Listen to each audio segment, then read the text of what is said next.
Good evening. Welcome back. We're back after a small hiatus. Welcome, everyone. Got Nico Revenant to Solar here so far. Maybe a few more. Welcome back. Post VCF Midwest. There's already chatter about the Dell in question here, the GX110, or the many varieties of Dell like this, because, businesses love them. So, yeah, there were, I'm sure thousands upon thousands of them around. But how's everyone doing tonight? Hopefully everyone had a good time while I was away in Chicago at VCF Midwest. I had a great time there. As I'm sure you've seen a lot of other people posting content. I posted a little bit of a few shorts from there. But it was a fantastic time. And just before I left, I was kind of looking on my shelves and what I had. And, like many of us, I have a lot of stockpiled stuff and realizing that I don't really need that many E3 systems. And this is a machine that was kind of taken apart and had sat there for a long time. For those that have been around for a long time or have looked back at my original streams, this is the machine I streamed on, I think, for my first several streams, playing random games, which is like 3 or 4 years ago now, if not more. Probably 2018. My goodness. Probably 5 years. Anyway, so this machine has been kind of unloved for a long time, and it was reloaded at that point. And I'm like, I really should pass it on to someone else who wants it. So I asked in my local group here, and someone spoke up. But I want to fix it up first. It was not in really a good state to be used because I'd messed with it. Put the processor back in, slapped some memory in, put a drive back in, and got it back up and running. And figured like, well, we should stream with the machine and see what it can do first before I give it up here. So how's everyone else doing tonight as far as Dell retro computers goes, I guess? I think everyone... Dude, you are getting a Dell. Evening, Zucro. I think pretty much everyone has... I mean, maybe I'm generalizing. I am generalizing. Probably everyone has some sort of Dell retro machine, right? Because they made them in like just ridiculous quantities. It's really hard to be into this hobby and not come across a Dell at some point. Whatever model or version that might be, there's so many of them. Between like from 1995 and on, right? They were, and they still are. There are Dells of every variety, and often if you build today even a modern computer, like I'm going to go buy a office machine and upgrade it to be a gaming computer, odds are you're going to find like a no longer needed or used business machine from Dell. Slap a decent video card in there, and bam, you got a computer, right? So, eating my point, welcome.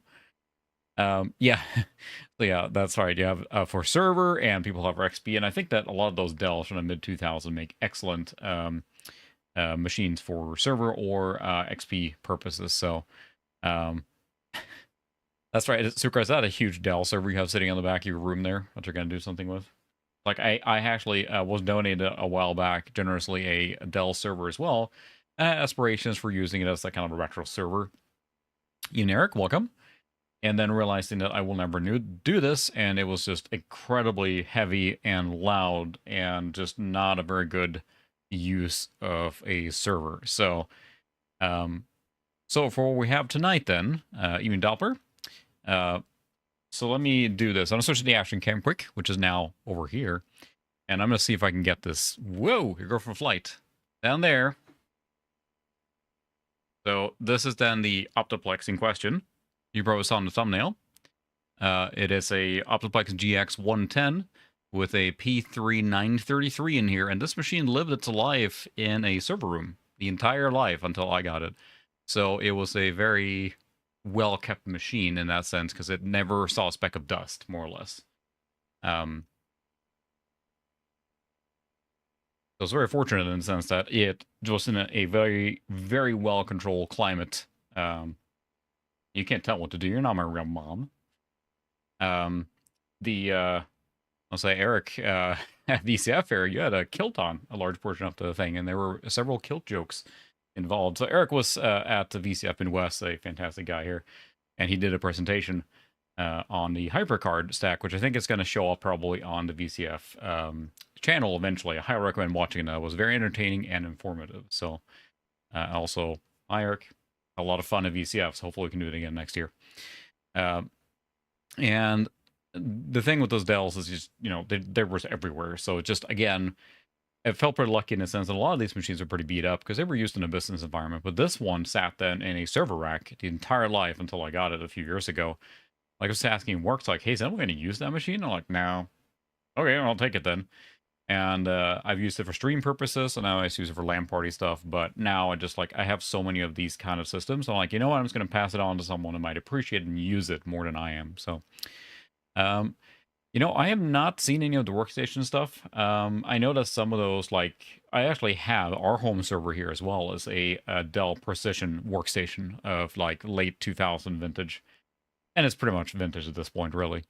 And it did not come with any kind of Quadro or like special 3D card or anything like that. It was just a workstation machine. So that's the kicker. They also have proprietary power connector. If you buy a Dell machine, and you use it for like retro purposes, you're going to run into probably at some point in some of the models with the compatibility issues with the motherboard. It is very proprietary. Dell decided to customize it for their own needs. So, all right, yeah, sorry if I missed you, guitarist. One there. I tried to see everyone. It was so busy on Saturday. I'm not sure if you were there on Saturday.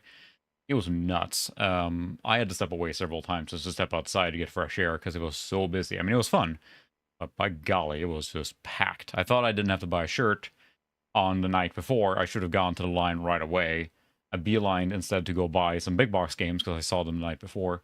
And by the time I got there, the line was out the door for the shirts, and then the shirts were sold out by like mid-Saturday, which is fair. I mean, they sell them, and that's great. But it was busier than last year, at least based on my, quick interpretation of it. But next year, what I think I'll do is probably come another day early. So I'll probably drive there on Thursday. So I'm there all day Friday to hang out with the friends and everything, and then probably leave on Monday afternoon. Yeah. So I'm not going to show everything I got today because I want to save that for a video. What probably several of you saw on Discord, I'm going to show one game that I found that I'm very happy with, which is this. This is the Terminal Velocity Registered Full Complete Edition. And it was $20. That's the kind of deals you can find there. And this is one I would never expect to find in box or hunt or whatever. But I'm very, very happy. I'm very happy to have this one because it's something that I really love this game, and I figured I would never. It's not worth it what these go for, and being able to get this for a decent price. And I have plenty more to show, but again, I'm gonna save that for my pickup video. Before we get into the machine itself, I would like to do something different, which is. So the action cam is honed in on this camera, which is my first digital camera that I got, when I graduated like high school from my parents. The 1.3 megapixel. Let's see if I can set auto focus here. It is a 1.3 megapixel Fujifilm camera. It is terrible, and I had problems getting it to write because it uses one of these like super large smart cards or smart media. So I have actually a reader for that. So we're going to try and open these images and see how they turned out. I have not looked at them yet. Many of them may be just smeared or terrible or whatever. But I'm really curious to see. I took a few pictures, not everything on the event. I wish I'd taken more, but it just would not cooperate with me. And Eric, I think there's actually pictures on here from your presentation even. Problem is that, of course, there's no stabilization on this camera at all. So it's going to be, I guarantee you they're going to all be blurry. And because there's something wrong with this memory card, I was only able to take it 640 by 480. This camera does support 1280 by 960. It's high res. But I had to turn it down to 640 by 480 with low detail just to get it to write properly, not error out. So, I mean, it's 20-plus-year-old, like, consumer-grade camera. It's just not very, very good. But yeah, I'm going to try and pop this into this machine. This machine does have USB, so we're going to look through these pictures a little bit before to see what other games we can play on this machine, because the specs will roll over in a second here, I guess, if they already have. Otherwise, it is a P3 933 with 256 megabytes of RAM, a 120 gig spinning disk, and it has a Radeon 9250, because one of the things with this machine is that it does not have AGP. It limits it a little bit, but then a Radeon 9250 or an FX 5500 is a great selection. Also, one thing I want to show real quick, too, is that this machine has a riser for the PCI slots, and that's this guy here. Don't go to sleep. Stay awake, computer. And I actually was able to find the ISA slot version of this. So what's in the machine now is that it has, I think, 3 PCI slots, or 2 PCI slots, 1 shared, and 2 ISA slots in here right now, which means this machine is actually more than capable of doing DOS stuff, because you put an ISA sound card in it, and I used it like that for a while. I'll let the next owner decide which one they want to use, but it was an option, right? So let's see if this is going to read in. I'm going to find the USB port on this thing, which is in the back, of course.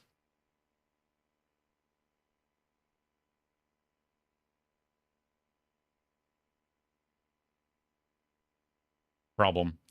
the let's see if I have a USB extender here somewhere, because the problem is the thing, the PS2 ports are actually conflicting with the USB reader. So I may have to switch computer for this real quick. We might just do that to save time. I'm going to boot up my Windows XP machine, which has a USB reader on the front. The problem is this one has the two PS2 ports, and the USB port is right under, and there's no way in any way, shape, or form that's going to fit. So we'll switch to the XP machine.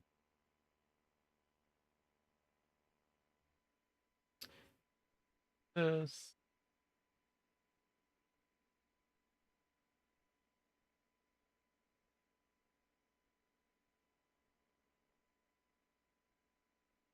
Where's that? Trying to find it here. Am I?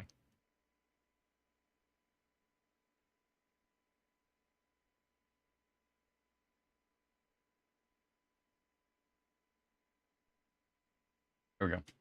I had to find a right preset for the video. Yes, the Spectre VR box up there. I found it a while back here, actually, at the Illinois Electronics in Washington. Circa and I went there and had a great time. That place, if you're ever in the Washington area, it is a fantastic place to visit at Illinois Electronics. Highly recommended. Okay, let's go to the big camera here now. So this is my Windows XP machine then, the shuttle. We're switching to that because this has a USB port in the front. I know this works here.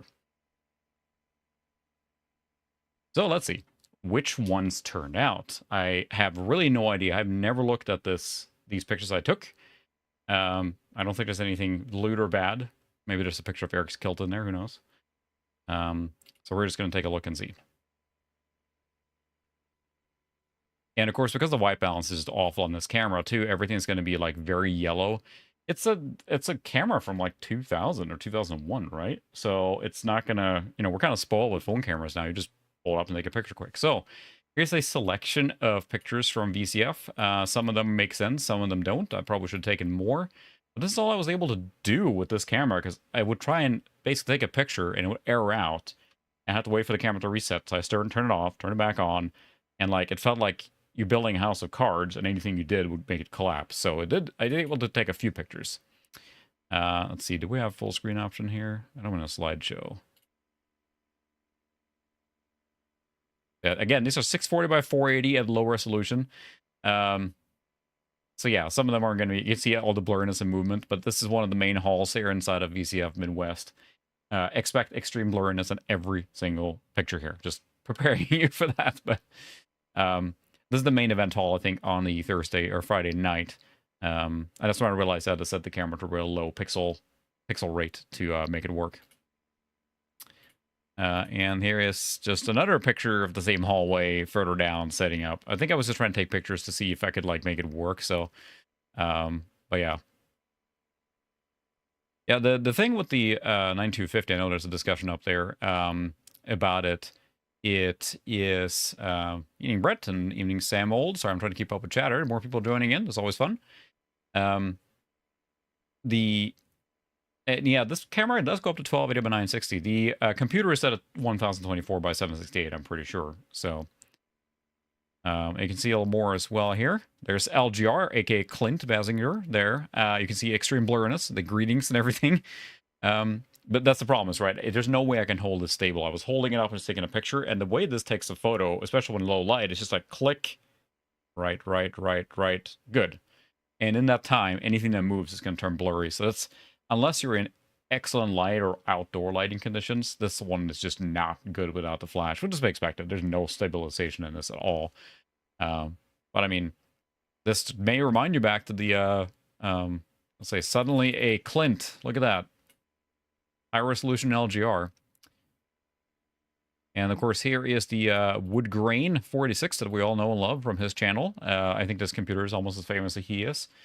I'd take a picture of that. And in this case here, it's 640 by 480 with a low quality setting on the camera. I think I turned it up to medium quality later on, and that seemed to work okay. But it just did not Just did not do well. You know, I'm not sure. You're welcome to look it up, Doppler. This is a Fujifilm MX1200. I can go to the action cam and I can show you. This is a Fujifilm MX1200. You're welcome to look it up. I honestly don't know the specs on it because it was like, I got this camera as a graduation gift from high school. And that's pretty much it. I've had it since. And it has been fine, but then now as of late, it's definitely having problems. And who knows?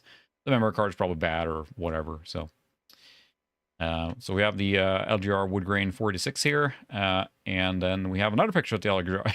I don't remember what I took because I was paranoid that the picture wouldn't turn out, basically. Again, there's the LGR wood grain 46 again. And there's the setup of his booth here. I feel like we're doing like a vacation slide. And okay, here's Bob in the water slide. Oh, there's Judy sitting at the table, waving. Really good pina coladas. And feels like that. I should probably go to big screen, huh? There we go.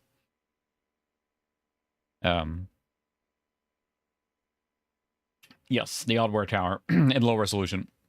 And that's the thing. You're right, Suka. That was the main point. I remember having this camera back then. Like, I could just take a picture and I go to my computer and I have it. I don't have to send it off or anything. And you can kind of get an idea if the picture was good, you know, zooming in on the thing. And you can just delete it if you didn't want it. But it was the ability to just parse through your pictures on the fly like that. It was just unreal at the time, I remember.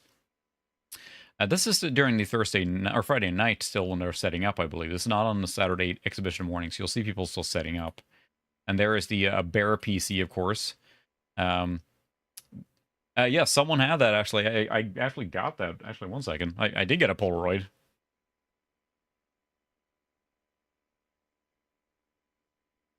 Let's see if I can find it. Jeremy's Retro Bar was there. Super nice guy as well. And, oops, sorry, it got squished, it looks like. But he actually, yeah, it got squished. Jeremy's Retro Bar had a small Polaroid camera, and he actually did we took a selfie there. A shot on a Polaroid thing. It's one of these that prints out. So, yes, there was one.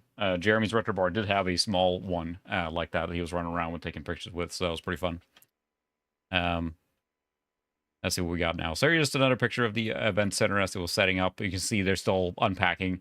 I hadn't got very far. This was the first room.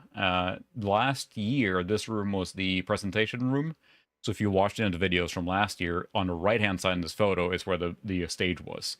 But this year they moved the stage and all the presentations to the basement, which made there was more room for the event or the setup of all the booths and everything. So I cannot convey how packed it was on Saturday. I started going to VCF Midwest, so this is my third year.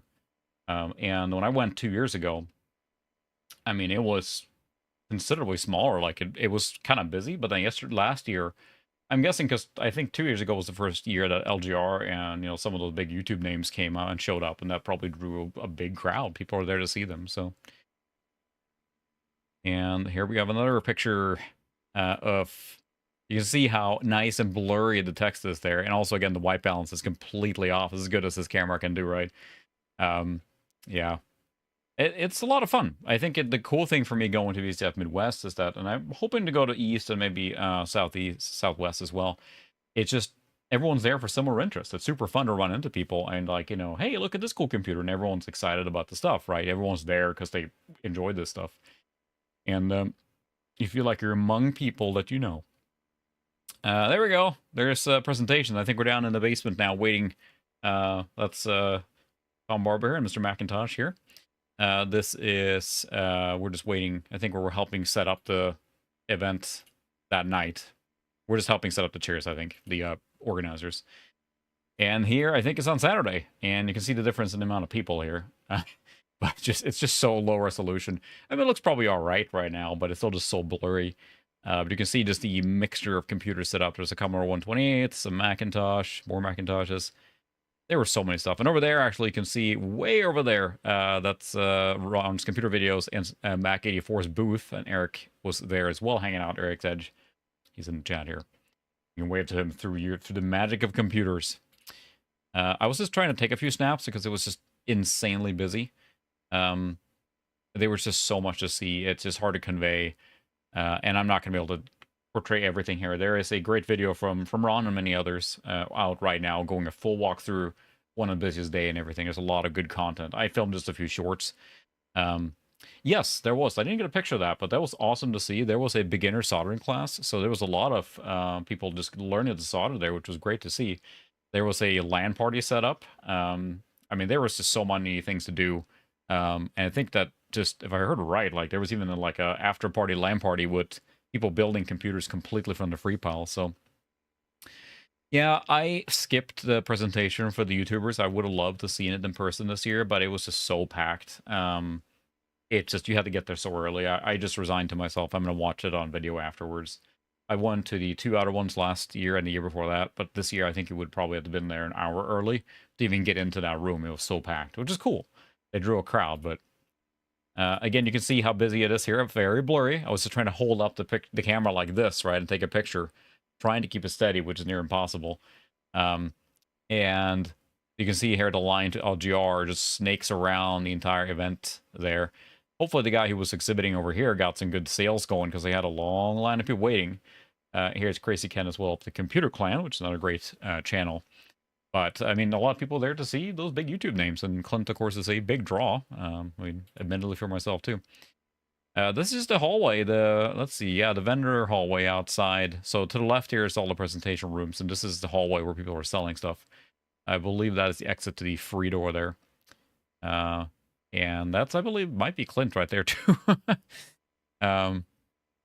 Yeah, stuff like that. Not too far off Revenant. I believe at least someone dropped off a new in-box, never used Apple Color monitor, which was snagged off promptly, of course. But stuff like that. And I picked up a couple of things from the free pile for sure. Things were dropping and coming and going real fast.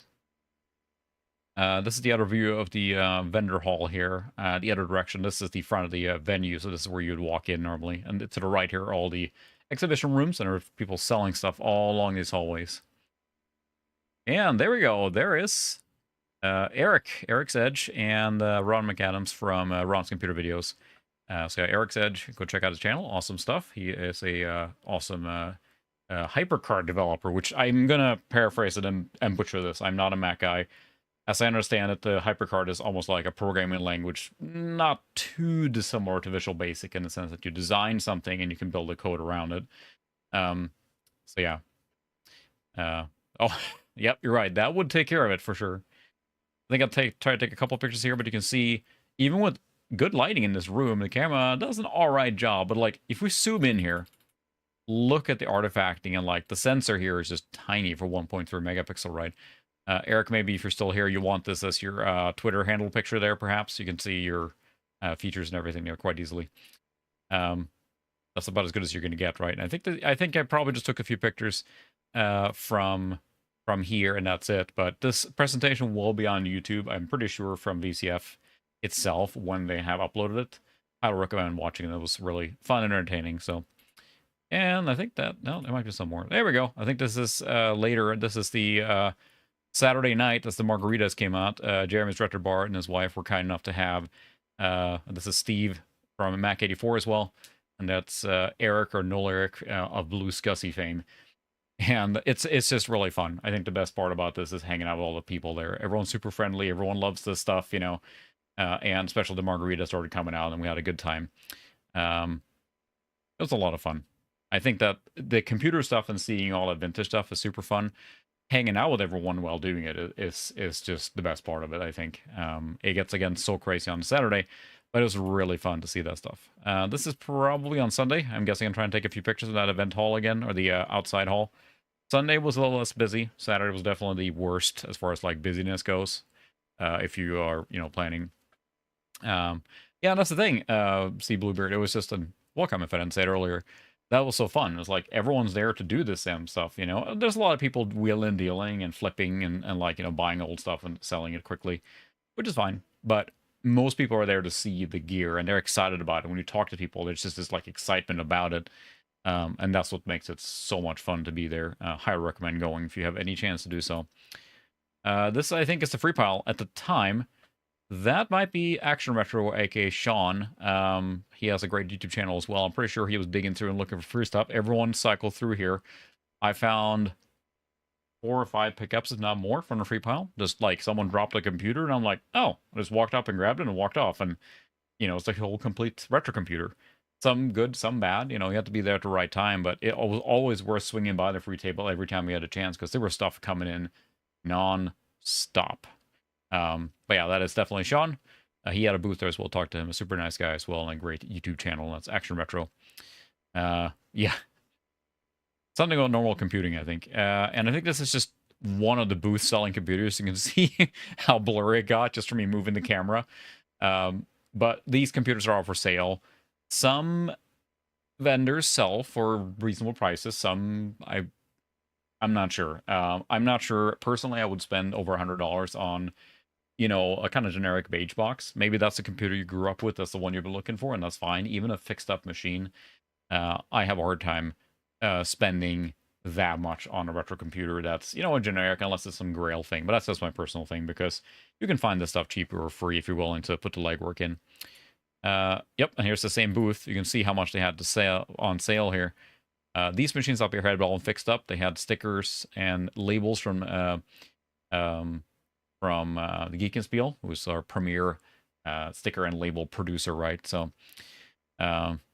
and some of these machines here were listed for over $200, and they were 486s, and they looked nice for sure. But that's a little too rich for my blood, especially when you can find, beat up ones and fix them up yourself.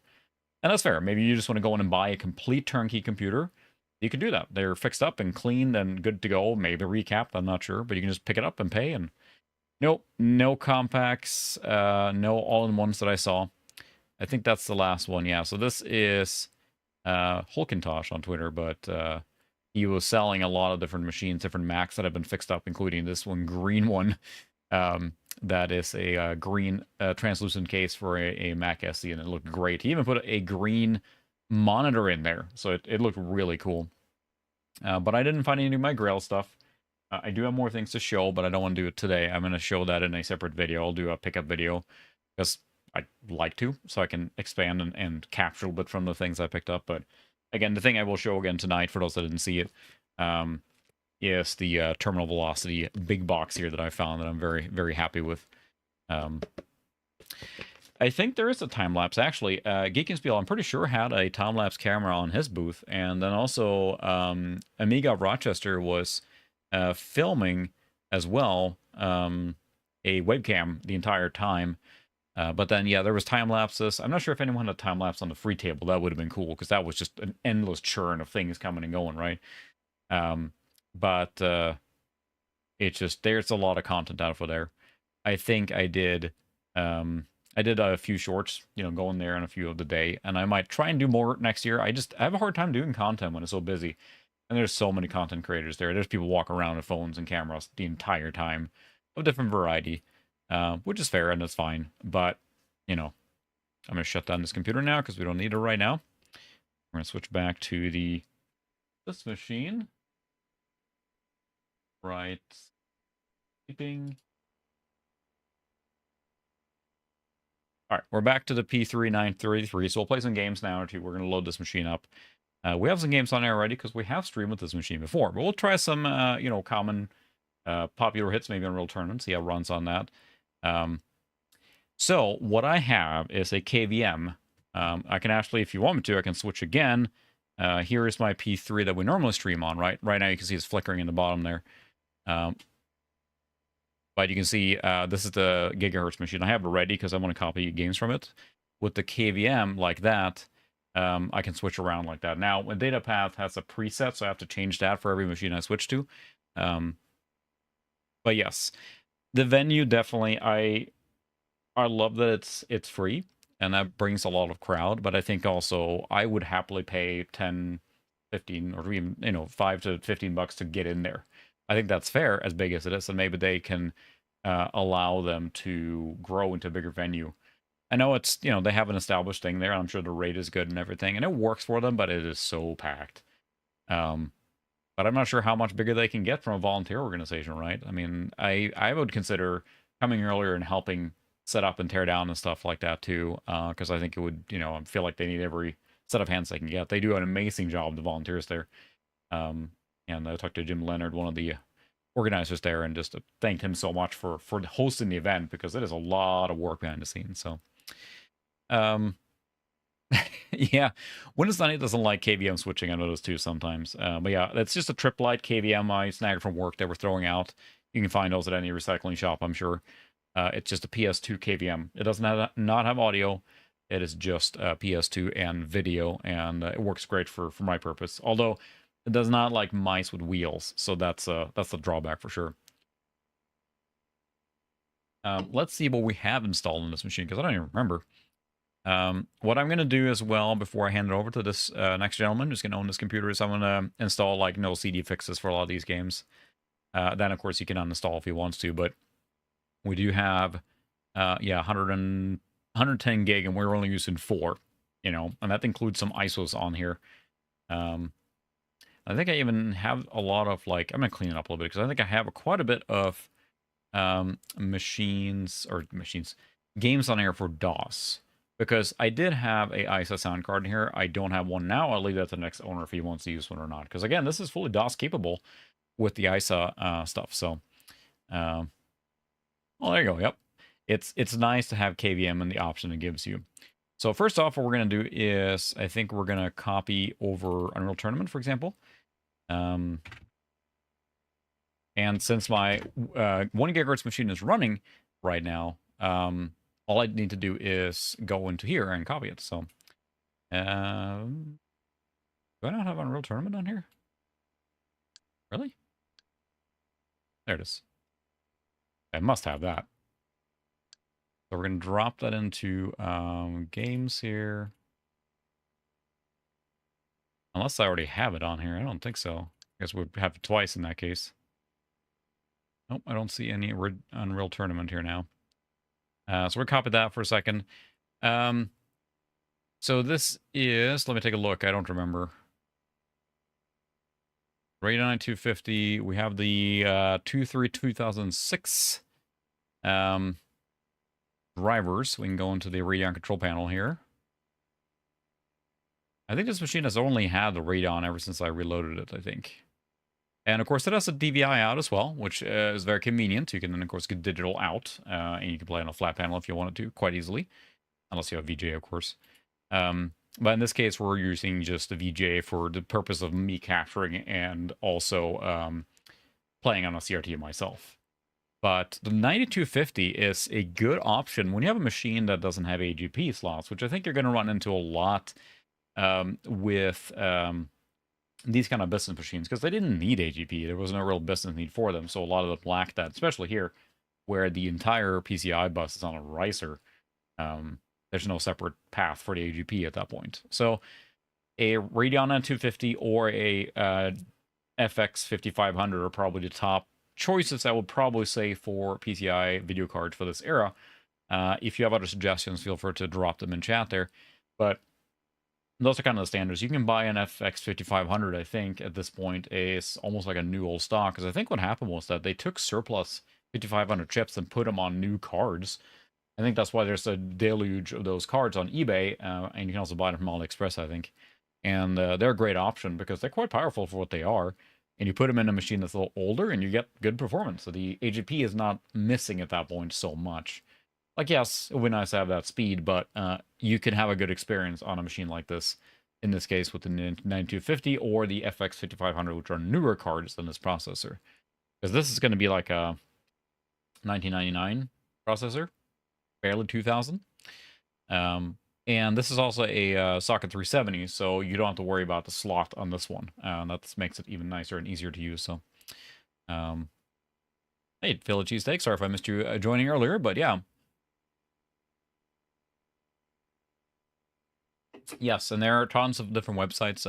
There's the Patches Scrolls, I think I forgot what it's called now. I have a link on my website, but it's a great website for patches. But yeah, all the no CD ones were pretty handy. So, yeah, there we go. We have driver Catalyst version 6.2. I don't remember when I installed this card because it's been here a long time.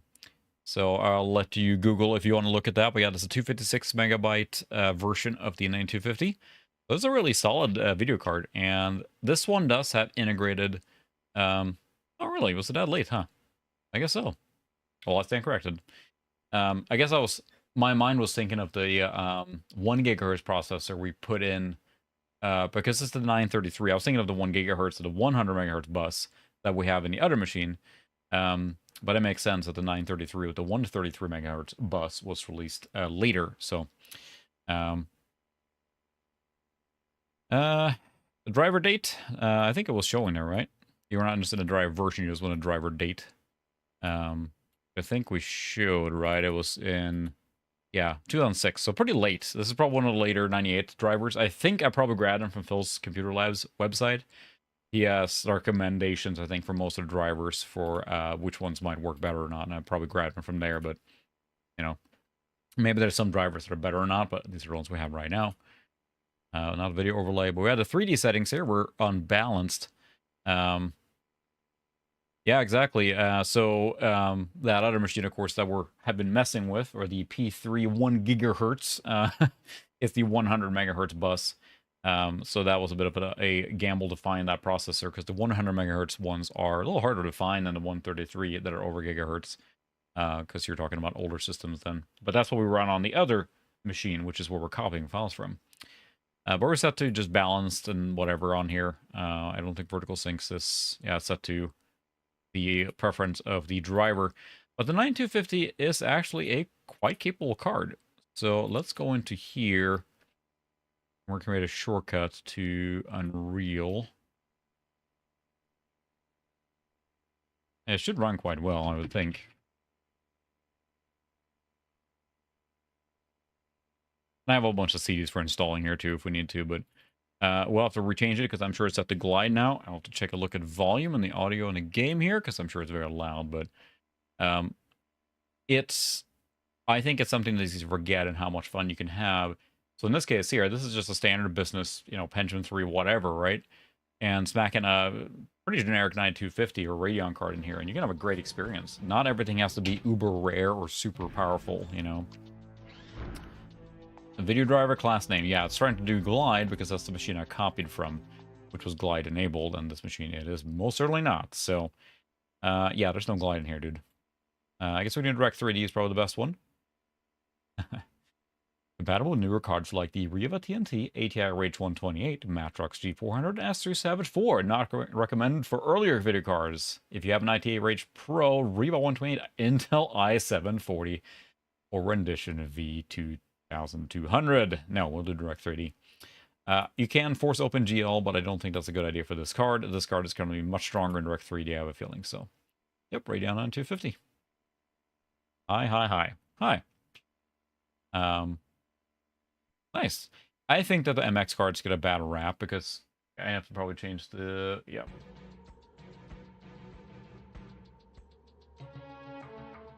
Here we go. Yeah, so we're running pretty smooth there at 1024, although the capture is all wonky. Let me fix that quick. In 2291, in an attempt to control violence among deep space miners, the new Earth government legalized no-holds-barred fighting. Leandry Mining Corporation, working with the NEG, established a... The audio here is always clipped for me. It always felt like it's clipped, so... The fight's popularity grew with their brutality.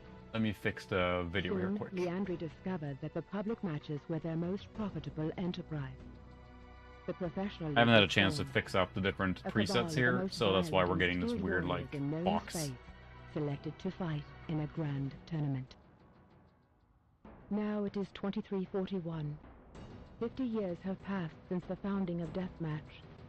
Profits from the tournament number in the hundreds of billions. You have been selected to fight in the professional league by the Leandry Rules Board. Your strength and brutality are legendary. The time has come to prove you are the best. To crush your enemies. To win the tournament.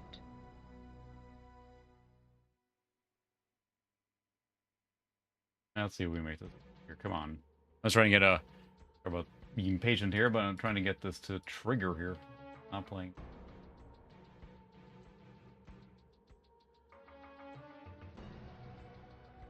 In 2291, in an attempt to control violence among deep space... Just gonna do this. It's gonna be a lot easier if I can see the window here. There we go. All right, stand by. So what happens here normally is that I would preset this before I stream with it, but I didn't have a chance to now. I haven't had much time since I got back.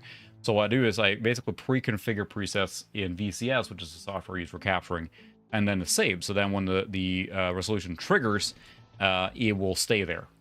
It's the idea. But now I have to do the sizing here the first time. You can see me messing with the positioning. And then I gotta see if we have any face problems here. I think we're good.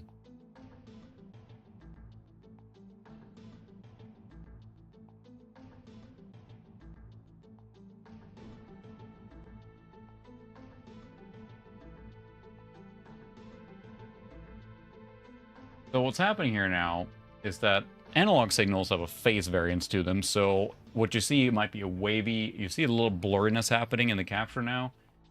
You have to fine tune that. You can see here it's a little blurry. It's hard to see.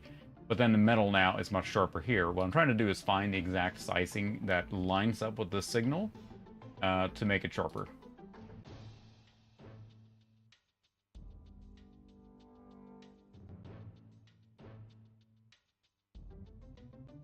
There, good enough. I'm not going to mess with more than that, but that's what you have to do, and then you have saved, and then you can just not worry about it. So let's see, what settings are we at now? 16-bit, high. I guess we can leave it at that. The gamma's a little high, isn't it? Or brightness setting somewhere? Brightness, there we go. That's a little better. That's a little really bright. Yeah, that's the thing. The auto adjustment is, that's exactly what it does. When you have an LCD monitor, you press the auto sizing, it's doing that exact thing for you. It's finding the phase and doing all that stuff. But when you're doing with the data path, it doesn't give you that for free. It's giving you the raw signal. It's up to you to fix it. There are other solutions that are probably better than that too, but I like the data path because it gives you such control. So we'll start a practice session here.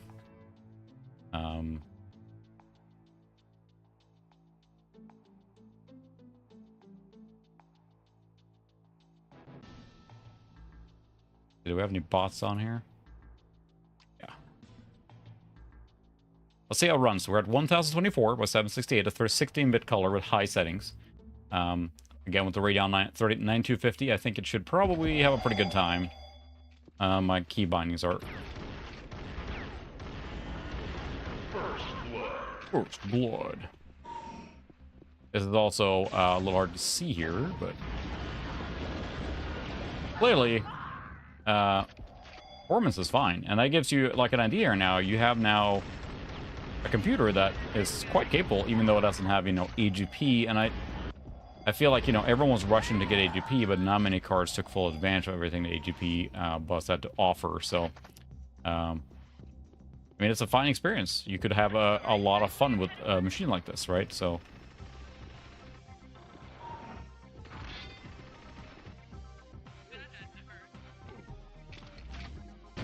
Redeemer. Never gets old. I remember everything is in this stage. I'm not going to play, deathmatch by myself too long, but... Black Cannon, of course. And the Achilles heel of any computer from this era is transparency effects. That always slows things down. What a fun game. This is still such a blast to play in LAN parties or multiplayer when you have a chance. Unfortunately now, of course, Epic has shut down the servers that are related to this, I think, right? You can't even... Layer 1, that's me! This is, of course, a classic to have on this machine, so we're gonna... Double kill. Ultra kill. I've only been able to get those high ones on facing towers, right? You have the bots are set to pretty stupid level. I'm a pro gamer.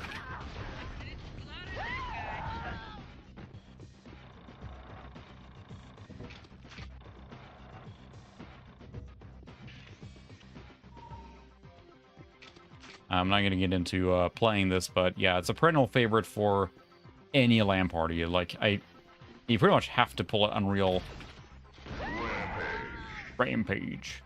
It always felt like the audio is clipping in this game to me. Like, it always feels crunchy and clipping.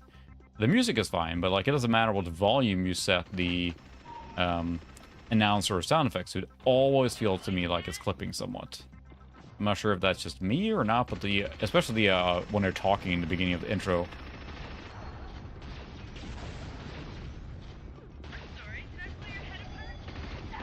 Would help if I can actually hit, but it pretty much is a given. Any retro LAN party has to include Unreal Tournament. It's too iconic not to, right? Oh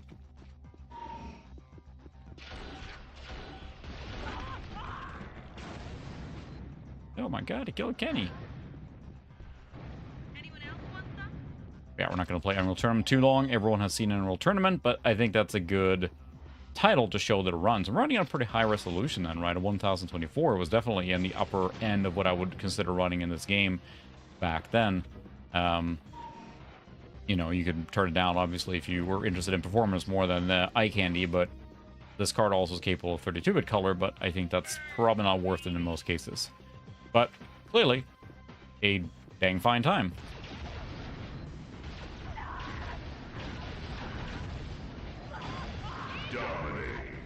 Dominating. Oh, yeah.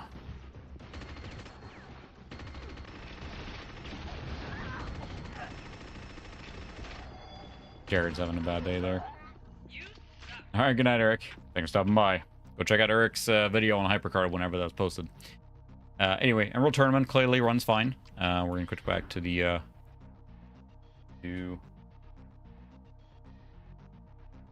Out one... 9786. Oh, I know.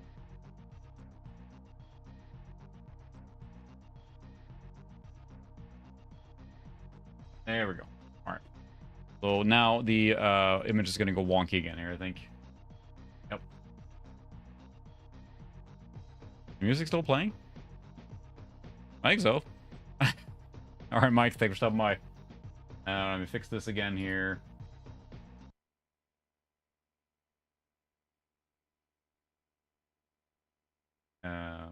Yeah, but what I'm gonna do is actually I'm gonna go to the shutdown menu because it gives me a checkerboard pattern. You can see now it's kind of flickering, and that's because the face is incorrect.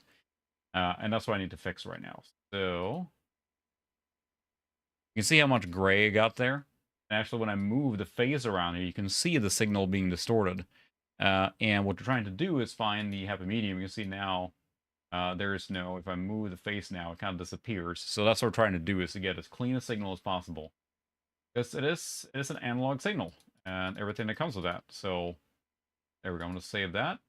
Do not have to change that again. So now that's configured on this machine. I don't have to worry about the desktop mode, and we're done. So then when it switches resolution, it automatically goes to this fine-tuned setting. I don't do anything. So, you know, I'm not sure. I know that people have done that. Someone in Discord, I forgot, I really apologize for that, had a public hosted server. So if you just basically let your Windows 8 or retro computer connect, and it will allow you to connect to someone's public IP, right, and connect that way. So that's possible. No, this is VGA. I'm not capturing from the DVI because I am playing on a CRT myself, right? So although this card does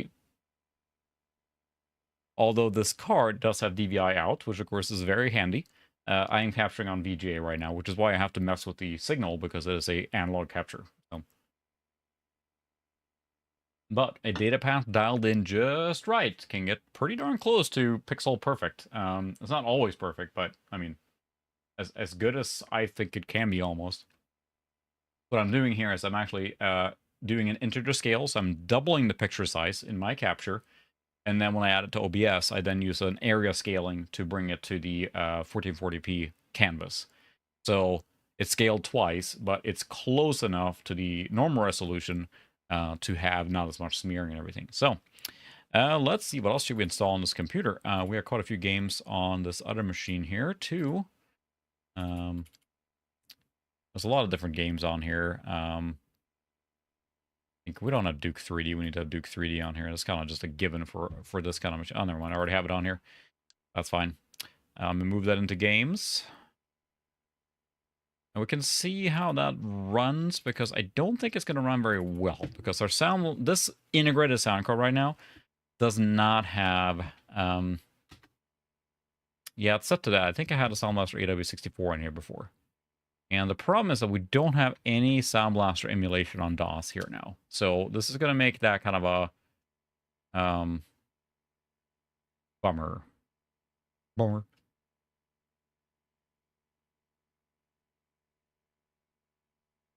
This is not going to... Okay. I guess it did. Never mind. Choose music card. We'll do Sound Blaster as well. I don't know what address it is for the music card. That's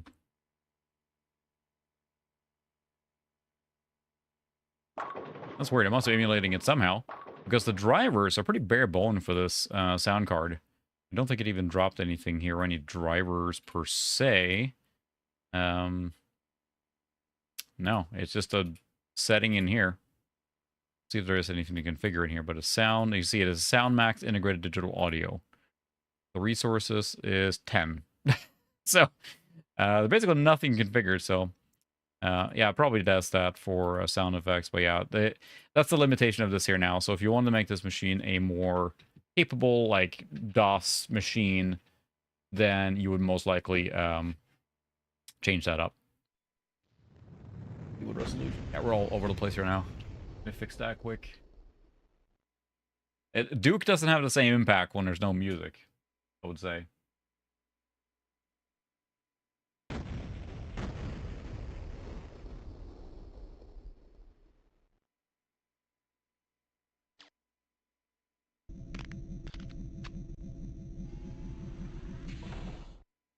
Groovy.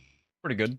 I'm not going to mess with it too much. We're not going to play DOS games on this, but clearly it runs fine. But this machine, of course, with the ISO slots, would be well behooved to add a ISO sound card, and it would increase the chops of this machine considerably. And that's what I had in there before, but I think I took that out, so I'll leave it to the next owner to decide if they want to make it more of a DOS machine, or if they want to keep it as this Windows 98 focused machine. So the option is, again, there to add a ISO sound card. So.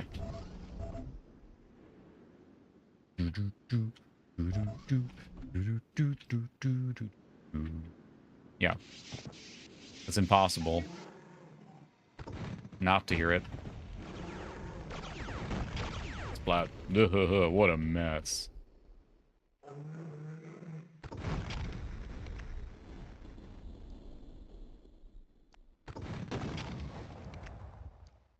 $800 by, I think, so right now it's capturing at 800 by 600, but I don't think that's the actual game resolution.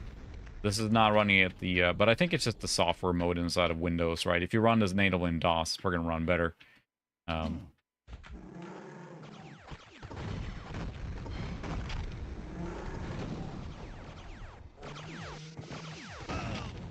Oh!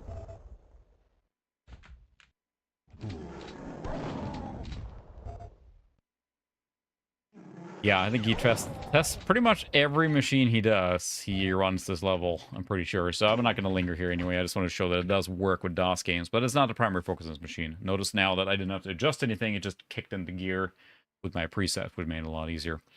But this is more a Windows 98 machine, and that's definitely the focus. So one thing that I definitely want to try, I always enjoy, and yeah, I have a lot of DOS games, so I'll probably clean that up. But I always enjoy Motorhead. I don't think I have the CD audio cable attached. Actually, I have to fix that too, but Motorhead is almost a given. I can probably copy that over. I'm not sure that's going to run without installing, so to run over the network is probably not a good idea.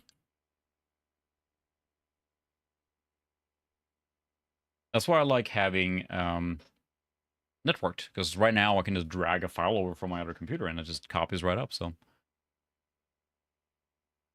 Oh yeah, I mean, software rendering at those resolutions in a game of that caliber, it's extremely heavy. See if this is going to run here without the CD. Nah, I will not. Fortunately, I have the CD right here. Yeah, I do not have the audio cable. I'm pretty sure I forgot that. I do have a CD-ROM drive, though. Um, let's go ahead and reinstall it probably.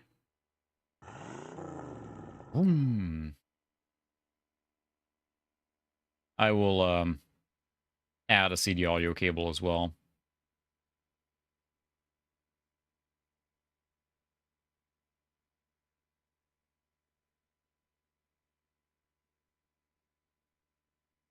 There we go. Install Motorhead.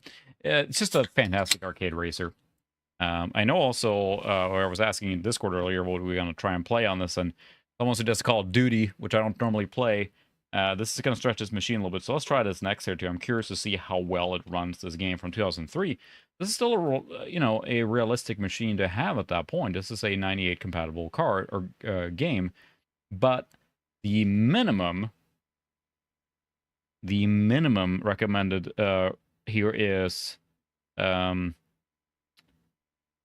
let's see, Pentium 3600 at least for a system with Windows 98 or ME.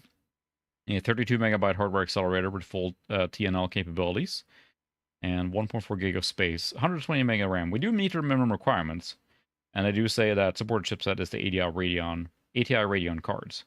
Matrox Parhelia, the card I like to get to. There are two cards I would like to get at some point that I would love to mess with. One is the Matrox G400 Max, and now we have a new resolution to mess with.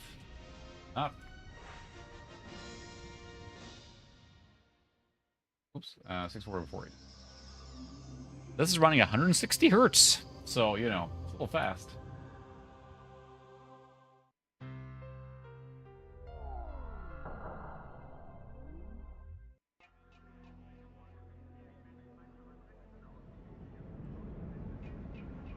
We have to adjust it. It looks good right now, but that's a really high.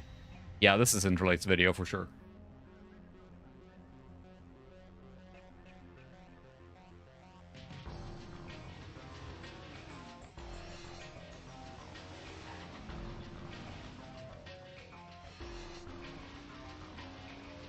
Get to the racing. I'll see what the settings are. We'll probably this is a direct 3D game, and it has a great showcase of that, and it's of course running quite well. But no music. This game has fantastic Redbook audio music, but no dice for us right now. Actually, this is a dice game because we don't have that configured. Let's see where we're at. 720 by 400. That is a odd resolution right now going on. Is that really accurate? That can't be right.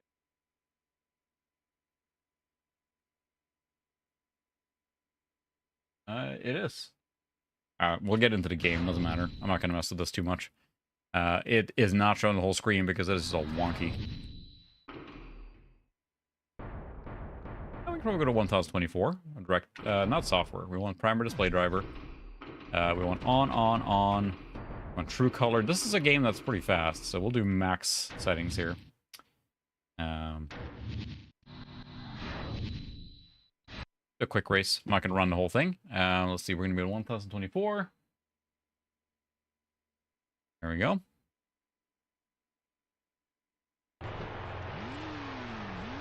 This is a game that runs just fantastic on a wide range of hardware. We're at 1024 at 75 hertz, so... I mean, this is a game that was released on PS1, right? So most Windows machines from this era runs this very well. We're overpowered here now for this, but it also is a terrific arcade racer. Has a phenomenal sense of speed. And I know I test this game a lot. It supports glide and all that stuff too, but Direct 3D is a fine choice. And again, showing what a good time we can have with this, generic Dell business machine with a PCI video card, not even AGP, right?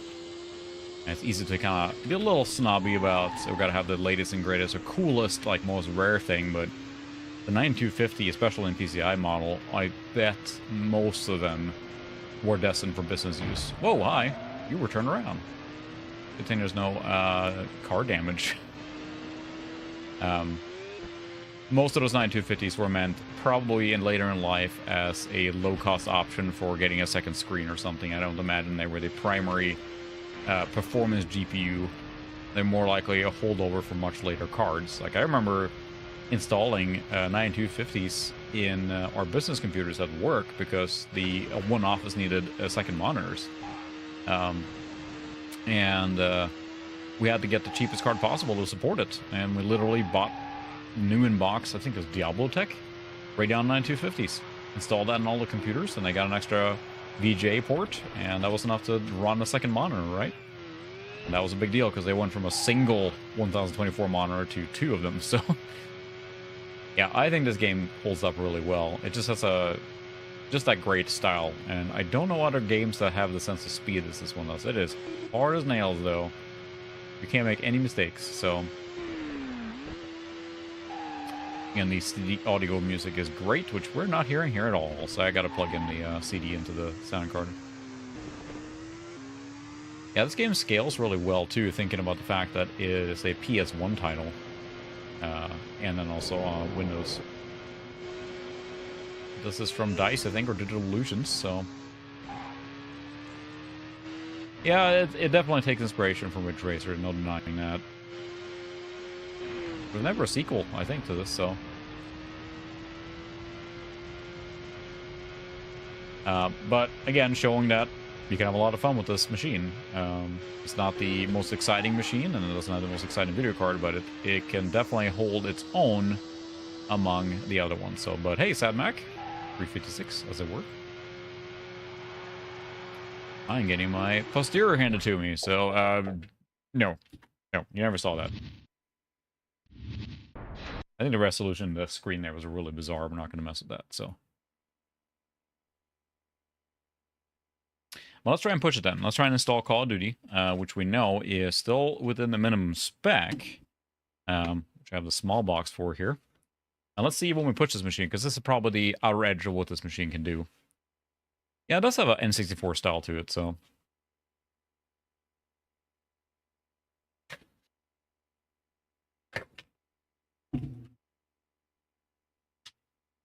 Infinity Ward, where it all started. That's all they do now is make Call of Duty games, so... Oh, probably 9. I know that's not always the best one, but I think that's usually what I go for. Let's keep it simple. COD 1. Let's take a look. Program files. DirectX.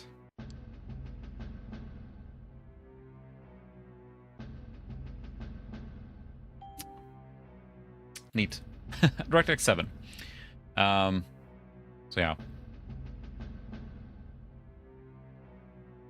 Install. See how big this install is here. Oh, we gotta have a CD key.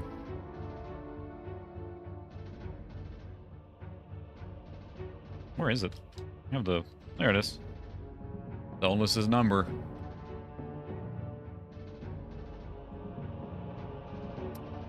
There, I'm gonna cheat. Sorry.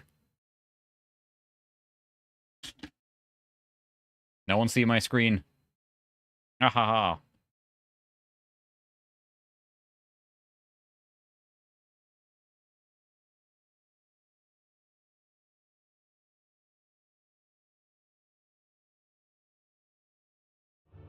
Boiled. Mwahaha. I don't know if it matters, but here we are. This is a program will install Call of Duty. Sure, you got it. Okay, so we got... Oh, we need a DirectX 9 compatible card, so I guess we'll have to install DirectX 9. 600 megahertz. We're meeting that requirement. I mean, we meet all requirements. Just a question of how well it's going to run.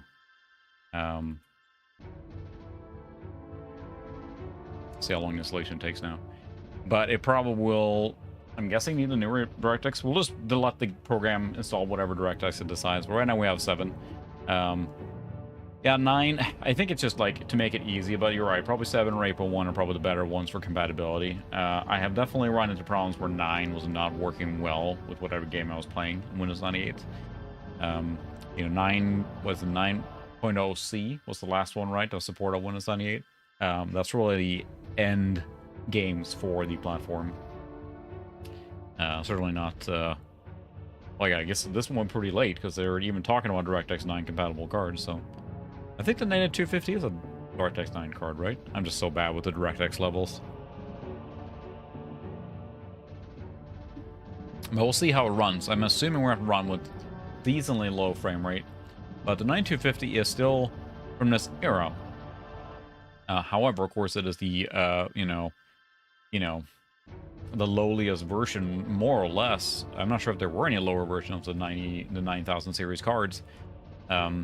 But that's what makes it so powerful here, because it's a pretty cheap later version, right? So,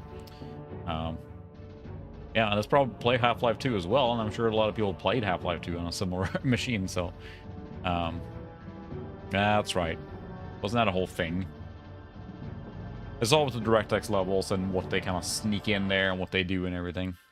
Of course, now we have the standard installation here, which is going to be slow. But I think it's just important to remember to, like, we get the luxury now of looking at these machines and saying, well, I want the best, and I want the SLI Voodoos and all that stuff. Of course, it's older than this, but we don't always have to have the best. Like, I think, like you mentioned, the MX cards are fantastic now when you look at them. If you take a MX, 440 card or whatever, something that we probably considered crap at the time, because that's what we happen to have in our home computer, right? Maybe. At the time, it was not very powerful, but then you play older games with it, and they can be super powerful. Like, an MX card can run circles around, the GeForce One, so...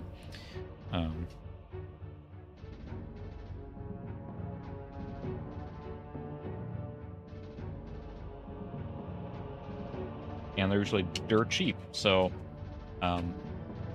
yeah, that's the thing. People hoard the best parts. So, it's easy to overlook kind of the generic parts. I think that's not something we should discount either. And it's a video that's been in the back of my head forever. That the CDs are whistling. I really want to make a video on just, here's a retro computer build with crap parts, basically, right? Not the high-end, not super-duper stuff, but just like even I think the best bang for your buck in retro is just getting a mid-2000s old Core 2 Duo business machine of some variety that they're probably given away. Throw a video card of that era in it, and all of a sudden you can play every late 90s and early 2000 games with no problem, because Windows XP was so broadly supported, so... That's right.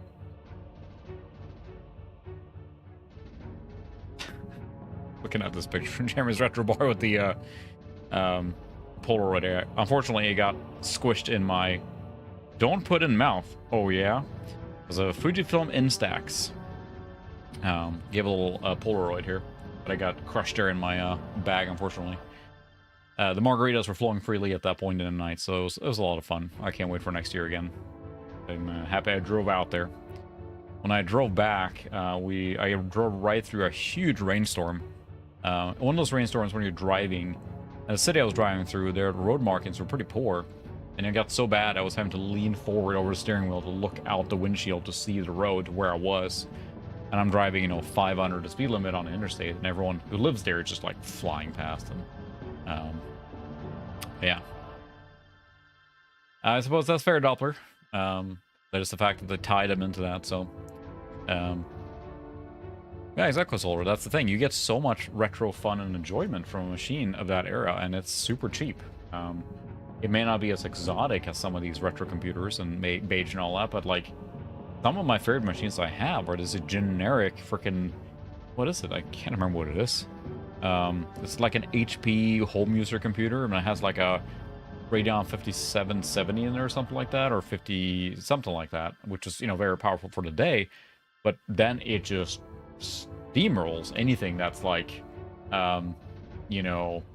early 2000s. It can run at a 1600 by 1200 without breaking a sweat. Most of those games, right, in max settings and full AA and everything. And I think that's a valid way to experience those games. Now, you can make the argument that a lot of games from that era can be played on modern computers, which is also fair. There are many games that have ways around that, but I think also having that retro experience from the mid-2000s is a fantastic way to get started in it without spending a fortune. So, because you can usually find those business computers basically given away, those Core 2 Duos, and XP support was excellent for a lot of those mid-2000s machines, and they're usually extremely powerful, especially for late 90s, early 2000 games. A lot of games run, like 98 and ME games in that era, run great on XP too, so...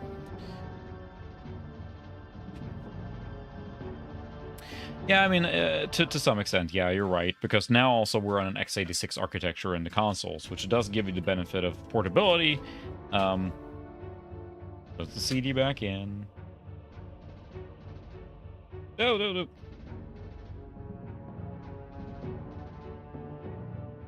CD got wedged and like it was trying to close. Like I'm gonna eat that CD. Like ah. Oh, I don't want to register later. Oh, I guess 9.0b it is. We will need that. There we go. Updating DirectX.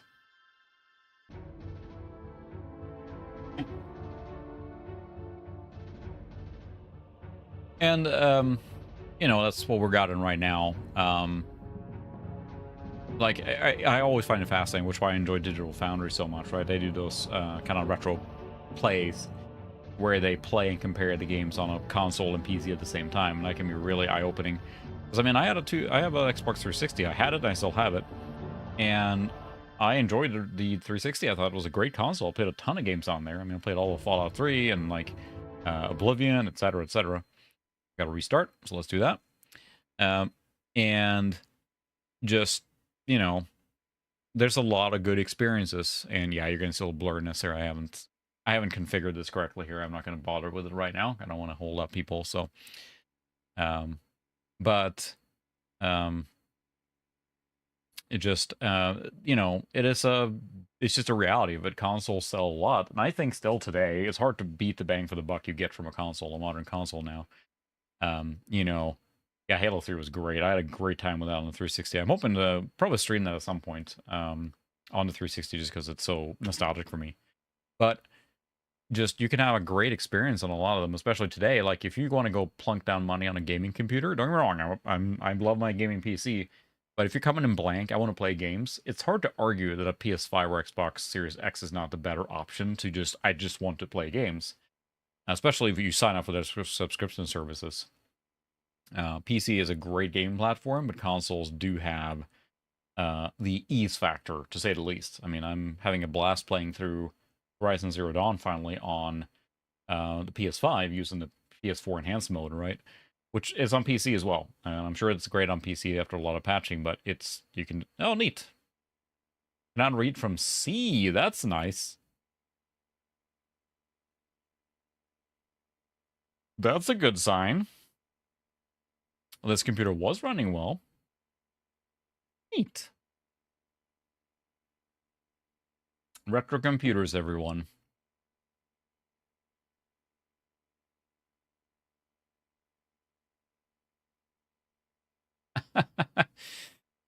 Yeah, exactly. Drive C, that's fine. It is not a network drive. It is very much. I don't think so. We had like 100 gig left, so it might have been just Windows 98 being Windows 98. That's right. We didn't have. Gonna restart it. Shut down. I mean, we're installing DirectX, so if this just keeps failing on us now, then we may have to install DirectX 9C maybe. That maybe the one that came with it was not a good time, but because the machine has been running flawlessly until now. So it's spinning disk, right? It's not a unreasonable thing to say that the disk would just eventually fail. Should we do a scan disk? There we go. All right, well, then I can mess with the setup here. Let's see. We're going to go to...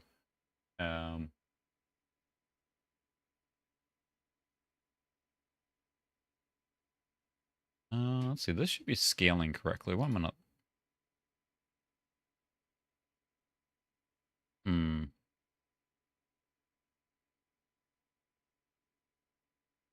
It should be scaling us back to... Square. Why is it not fitting that in Windows? That makes no... Huh.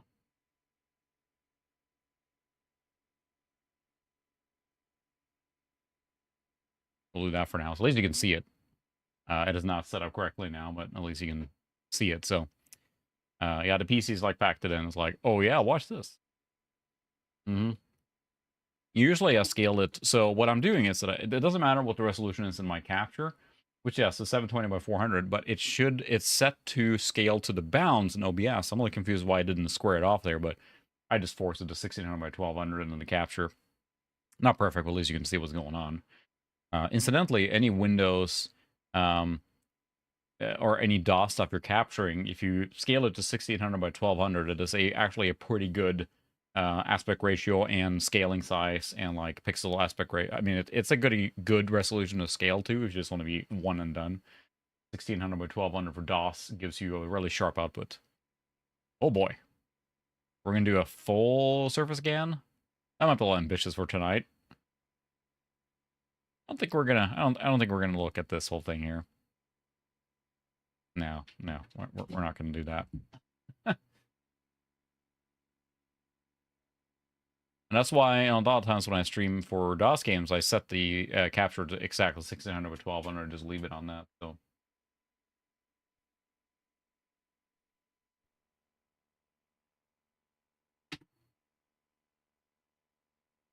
Hey, Brian. Yeah, we made it with some good luck charms. See? We're back. We're back, baby.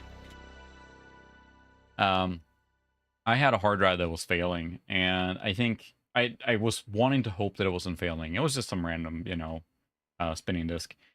And I ran the installation of Windows was taking so long, so I ran a scan disk, whatever, and like I'm just gonna let it sit. And the format, I think it took like all night to format like it was like 200 meg drive or something. Like this is probably dead, isn't it? Like I asked someone else, yeah, it's gonna be dead. And then yeah, when you try to install it later on, it wouldn't run and stuff like that. It was the format took literally all night, and that should not take that long, even on a full format. So. But that's retro PC for you, so. Yeah, I think we're hard froze now, yeah. Apparently did not like DirectX. We may have to do a safe mode and then install DirectX 9C, because yeah, it was flawless. This machine has not any problems at all. Again, it's not impossible to dry one out, but it can be a coincidence that we install DirectX 9B, and boom, it's just exploding, basically. Because it is hard frozen now. Really hard reboot. We're going to go into safe mode and see. Can you install DirectX in safe mode? I don't remember.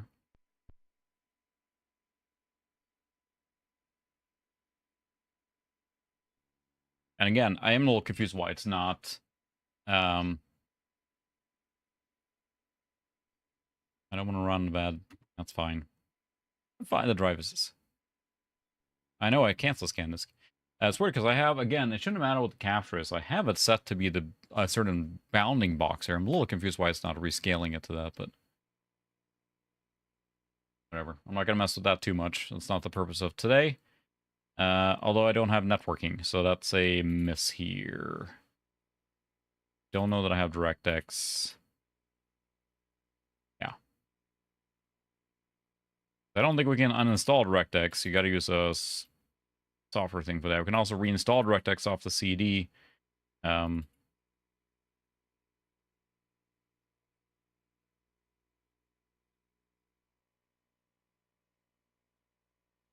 That's not impossible. DirectX files, no problems found. All kosher here. Clearly it's not. It's on 2003. So yeah, I'm probably inclined to install DirectX 9, see if we can. We'll do another restart. Sometimes I know getting into safe mode, and then starting over again can be enough to get you back in the game, so. Yeah, I'm just really confused why it's not scaling it the way I would expect it to. Because I have it set to a bounding box here in OBS. I know, there's no problem with the drive.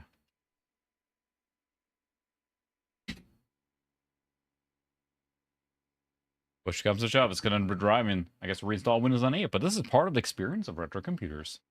I would say that I have more problems with things like driver installation and that kind of junky stuff more than I have with like failing hardware. By quite a long shot, so.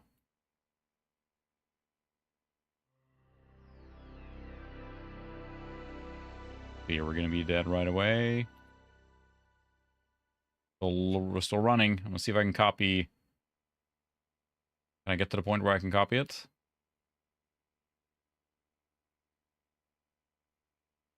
I would like to install the latest DirectX 9. I think that's going to, at this point, be better for us.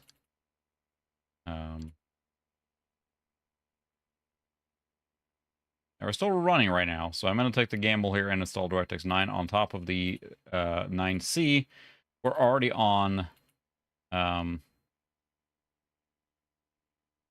DirectX 9B, so I feel better with C at this point. Because this was what came off the freaking, like...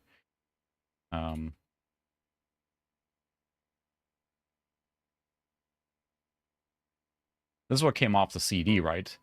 And I don't know the status of this one, if it, like, corrupted installation or who knows what, but... you're not wrong, Brian. It was like, you know, there was always something going on. Like, we're pretty spoiled now. Like, I'm gonna install this game. Okay. Back then, it was like, YOLO. Yeah, and that's the thing, too. With ways to back up, we're using removable solid-state media, and it makes it a lot easier.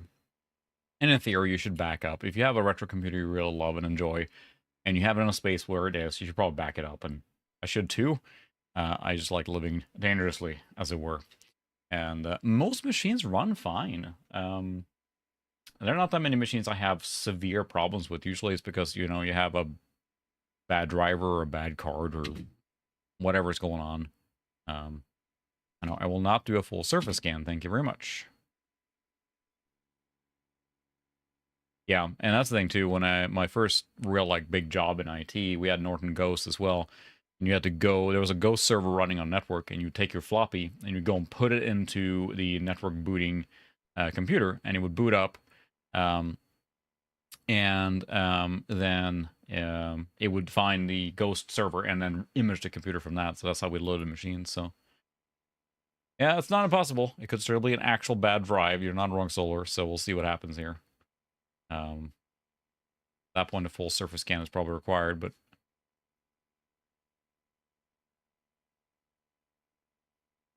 it's just funny because think about it now. Like, I can go grab another drive, you know, push comes to shove. If everything else fails, we can literally just rebuild this machine now. When you were a kid, or this is what you had, and your computer started doing this, like, you were kind of screwed. It's like, my AST 100 megahertz Pentium machine, it just kept crashing and crashing. I would get a green line, and we had just bought it at whatever generic big box store in Sweden at the time. And, you know, there was nowhere to go or get help from.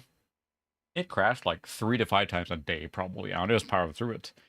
I bet it was a bad driver, or one of the cards that it came with was bad, whatever. We should probably have reached out to their support or something and done something. It's running flawlessly now. It was DirectX. It was DirectX for sure. Everything's fine now. Let's try Call of Duty now. Let's see if it works. Ooh, neat. I got a good feeling about this. There, see? It's all gone already. It's fine. It's fine. Everything's fine. This is fine. I would like to make sure this machine is stable before I hand it off, because I'm going to give it to someone. Now, you know, they're getting a machine for free. They can maybe handle a little bit of a project, but I feel bad, like, just, hey, this computer's crashing a whole bunch. Here you go. Maybe they want that, enjoy that. I'm not sure if you're watching. If not, Ian Christopher, welcome. Infinity Ward. I have really never played Call of Duty 1, the first one. I have not played many of the Call of Duties. The one I would like to play is Infinite Warfare, the one with the space stuff. That one I hear is a really good single-player campaign, almost like Mass Effect-like. I would like to play that one, but the Call of Duty games never drop in price, it seems like. But, I mean, this is a different era. We're talking 2003 now, right? The original one. We'll see how it runs. Again, for those that are joining late here now, we are well beyond the minimum specs of this game, which are... I'm old, so I have to do this. Yeah, 3D accelerator card required. DirectX 9.0B compatible. English version of Windows 98 ME 2000 or XP. Pentium 3 600 or Athlon 600 or higher for Windows 98. 128 megabytes of RAM. 8-speed CD-ROM drive. 1.4 gigabytes of uncompressed space. Swap file 600 meg. Blah, blah, blah. ATI Radeon cards supported. So we are all well within the specs of this game. So I'm curious to see how it runs, because I bet a lot of people experience this game on not too similar hardware. So we basically have now a processor that's around the millennial shift. We have video card that's around the millennial shift. So then, what do we think for settings?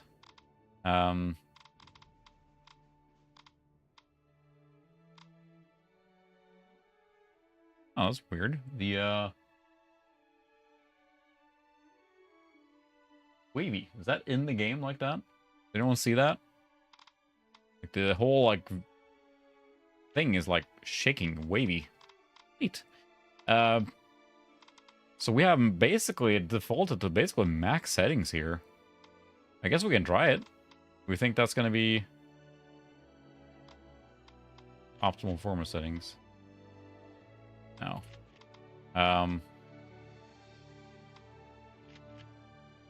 Yes, subtitles, absolutely.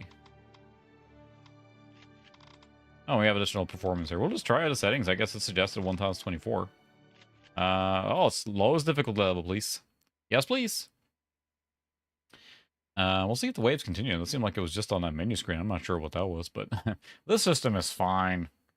I mean, it could, for all we know, be overheating too. It has a fan, like to...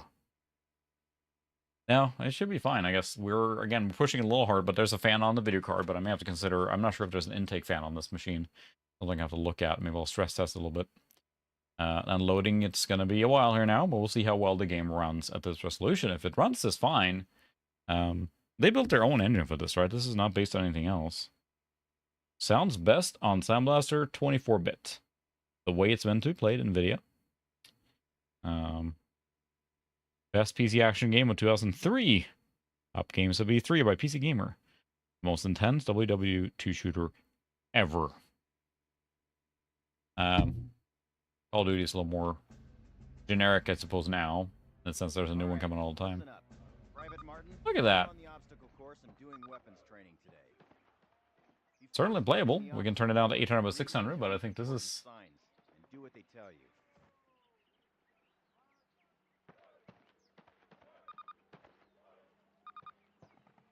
Good.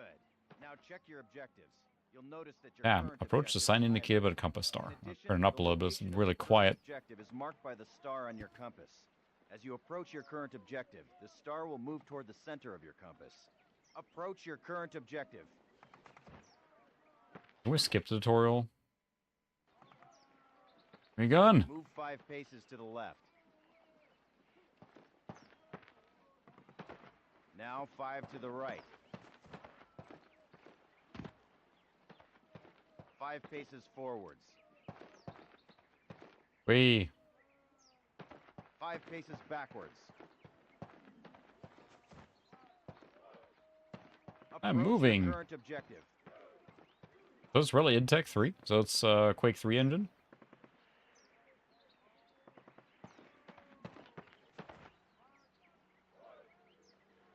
Was that my current objective? Open again. Approach the sign indicated by the compass star. That's it. Close enough. You will notice that objective is checked off, and you now have a new one. I guess I didn't know. All right, Martin. Open the gate and run the obstacle course.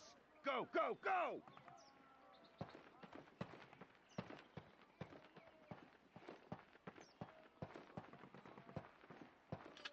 Martin, good to see you. They got your sorry butt here too, huh? Hey, good luck. Certainly it's not running smooth. Move it, ladies! This is not your Aunt Fanny's dance! Jump over him! Come on, Elder, get the lead out! Not bad.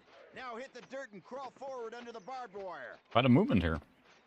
And it's like Call of Duty is, of course, an entire...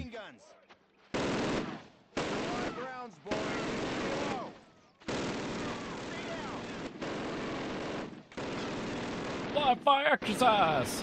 Climb these ladders, Private! Let's go, let's go, let's go!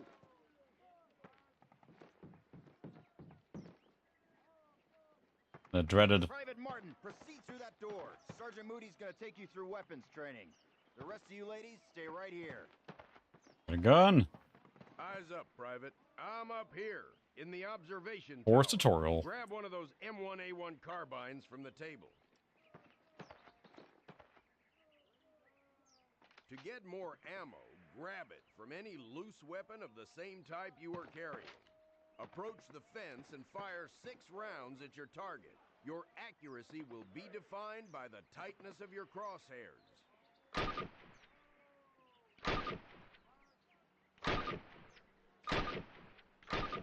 Fire 6 more rounds at your target, in different stances and while moving.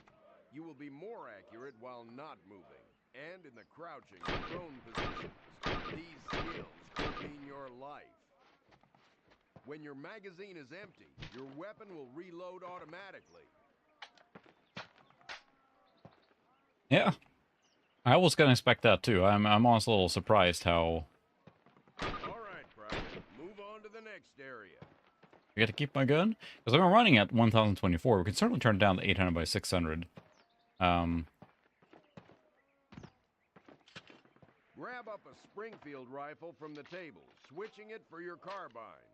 Turn to the left, move to the fence, and fire 2 rounds at your target. Now fire 2 rounds at your target while aiming down your sight. I did. All right. I hope it's clear to you that you will be more accurate while aiming down the sight. All right, Private. Move Tutorial. on to the next area. Unless you've got 3 hands, you can only carry 2 weapons, besides your sidearm and grenade. It's funny how many things that we take for granted now in the military shooter. Aiming down the gun sight. Get used to firing both ways.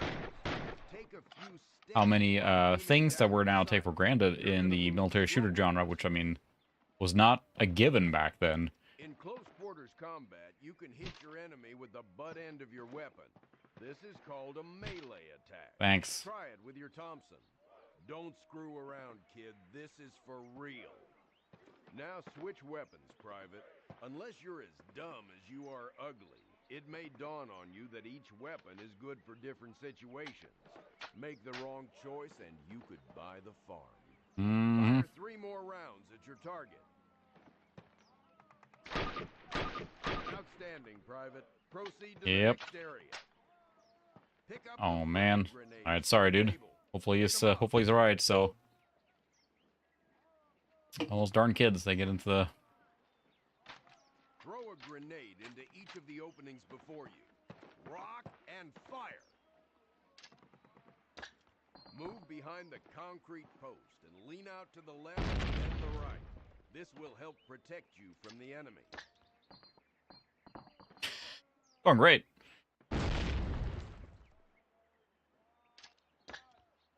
All right.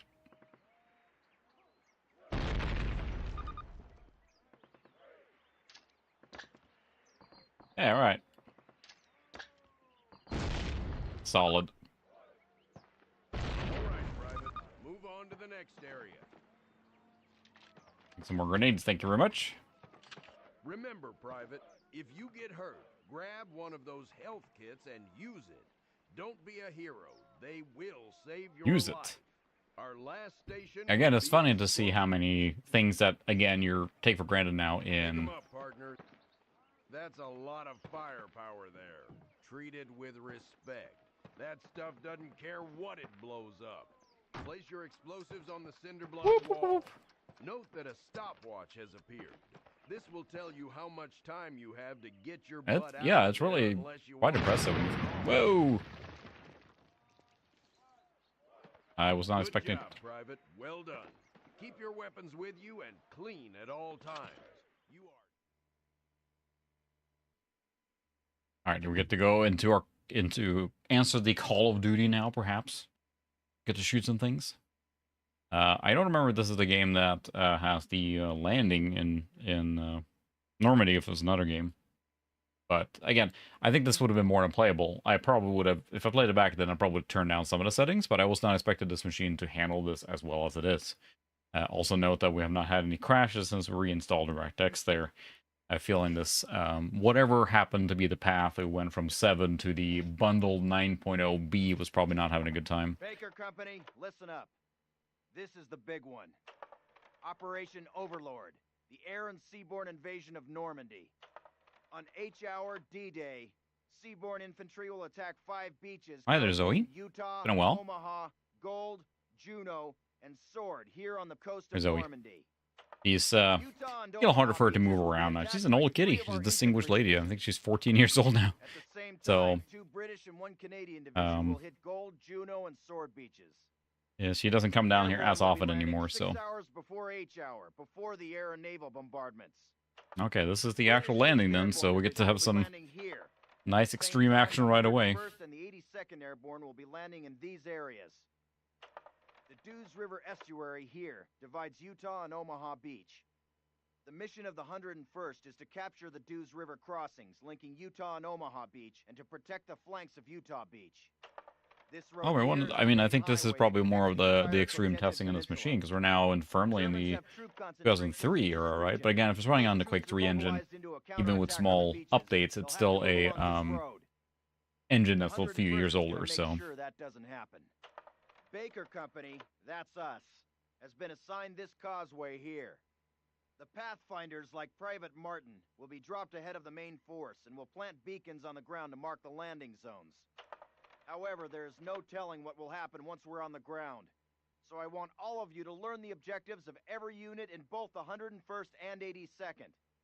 I also want you to study these maps and photographs until you've memorized them.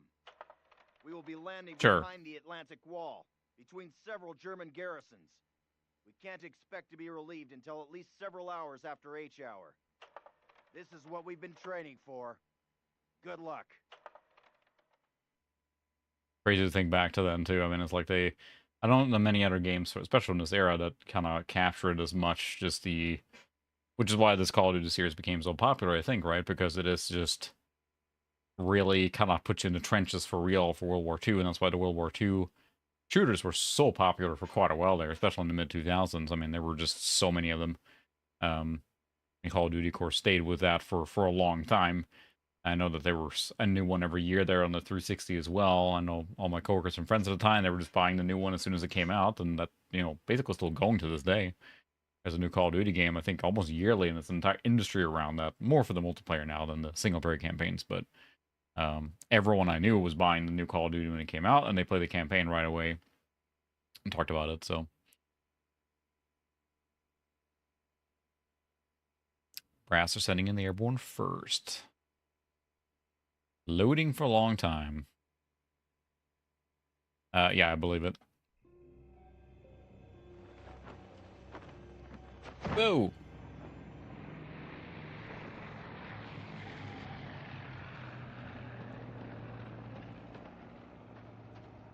Linking up with Sergeant Heath.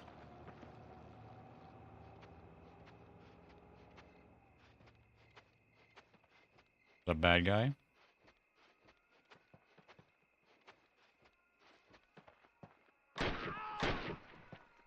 It's a bad guy.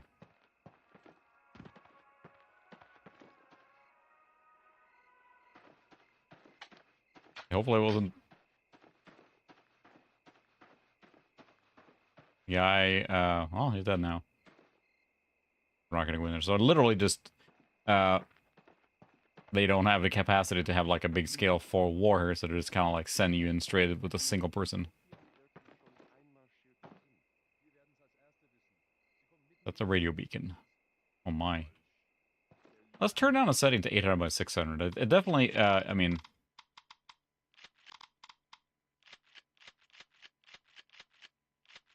Try that. Normal. Normal. Apply. Oh, it needs to reload textures now, but I think that, like, yeah, we're pushing it there, and it's clearly okay, it's going to reload the whole game.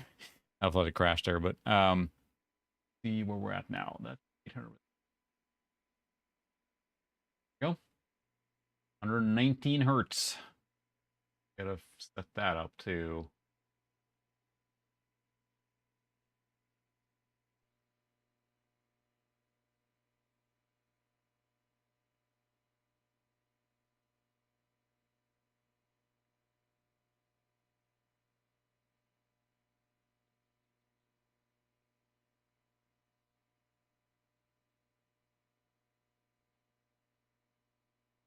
There we go.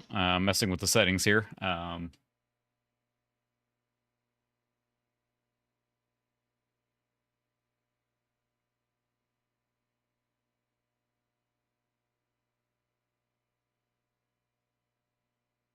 There we go. And saved. So now I don't have to mess with it again there. But I think that was pushing it. I think that, you know, back in the day, you may have made that choice to, I want a little less performance to get a better quality, but it impacts eventually the smooths the game. There we go. It's a little better. And it's fun, too, because I was listening to the Digital Foundry Direct, which I really enjoy. Those are great podcasts. If you're interested in, like, modern stuff, Digital Foundry's weekly podcast.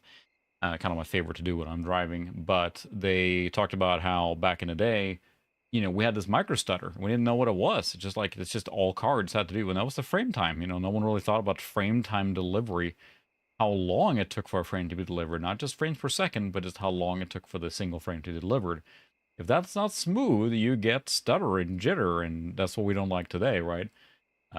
It's stutter can be really a killer of like the experience or enjoyment in a game. And that's something that wasn't really thought of back then, especially with, you know, we had SLI and stuff like that. There was frame time was all over the place. Bad guys? They are.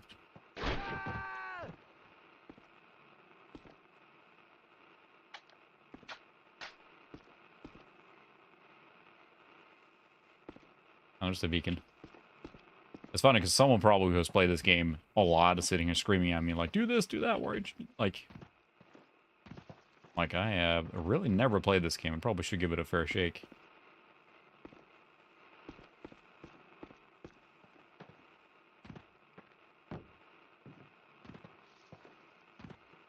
How do I get out there to set the beacon? Whoa, okay, you're done.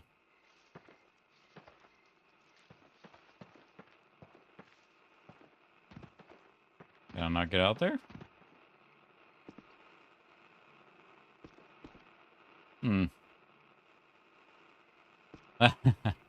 Yeah, there's that part. You need Joseph. A lot of games are, you know, there we go. There's a door here. Smart. Press F to pay respect.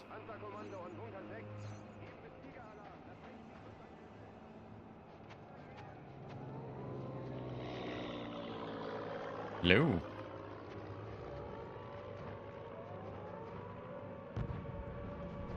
That's a heck of an atmosphere in this game, though.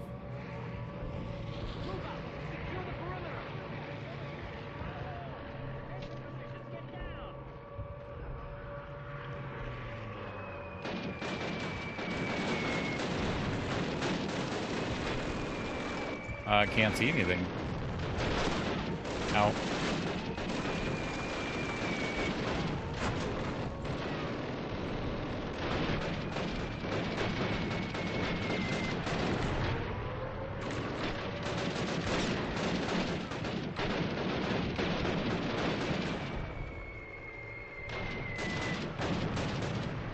Look at this. Now it's really chugging. Yeah. Got a lot of stuff going on now.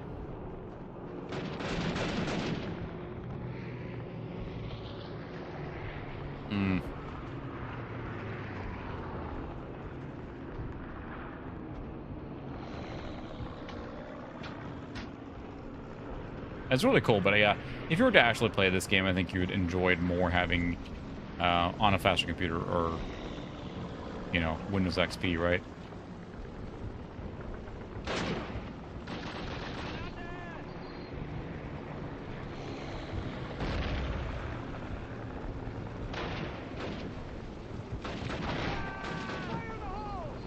Oh! Yeah, it is running really sluggish now.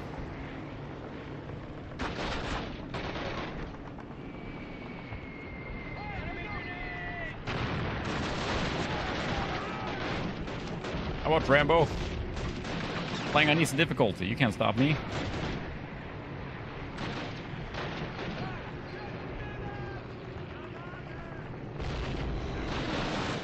That's heck of an intense. I probably wouldn't play this game properly on a beaker machine.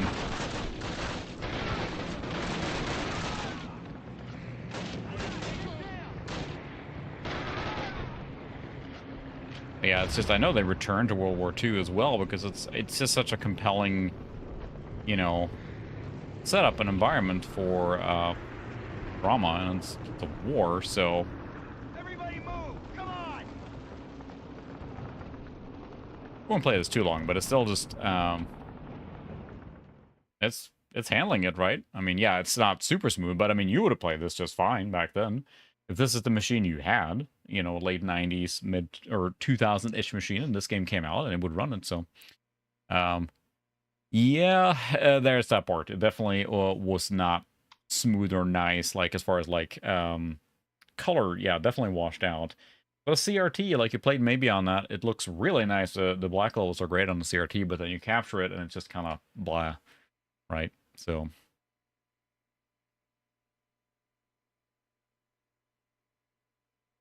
But it makes me want to play this game in a proper setup with a XP machine with a more powerful video card. This is pushing the machine to its limit, I think. This is probably as late as you would probably do with this. And it's more of a strong suit of the mid to late 90s gaming. So we can play something else here too soon. But I wanted to try that one. Because, like someone mentioned, this is going to be probably the last kind of like era of machine or game you would play on this kind of machine. At this point, if you had this machine still, even though the 9250 was current, I think, for the era, it's a pretty low-powered card. Because that's the thing, that you look at these low-powered cards, same with the MX cards, they are great cards when you shift the time further back. But you're playing in the current games, it's going to struggle. I mean, these were budget cards, as was the 9250. It was the budget card in the entire 9000 series, right? Yeah, anything open like this, that is just bogging down. Yeah, anyway, it plays. We can play something else here now, too.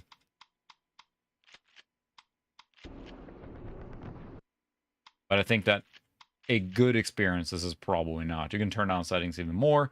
Eventually it gets so compromised, probably not fun to play. But heck, it does play it, so.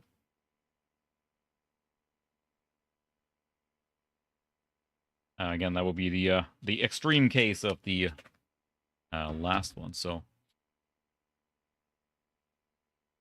Yeah, really. Especially being Quake 3 engine. I didn't realize that. But I guess it makes sense, especially in their first developed one. I think they use it to great effect. It's a very convincing setup. And especially when you look at a lot of these games that maybe came from more like, you know, industrial hallways and stuff like that, and then you go into things like this that are, you know, realistic looking. It goes a long way, even the Quake 3 engine.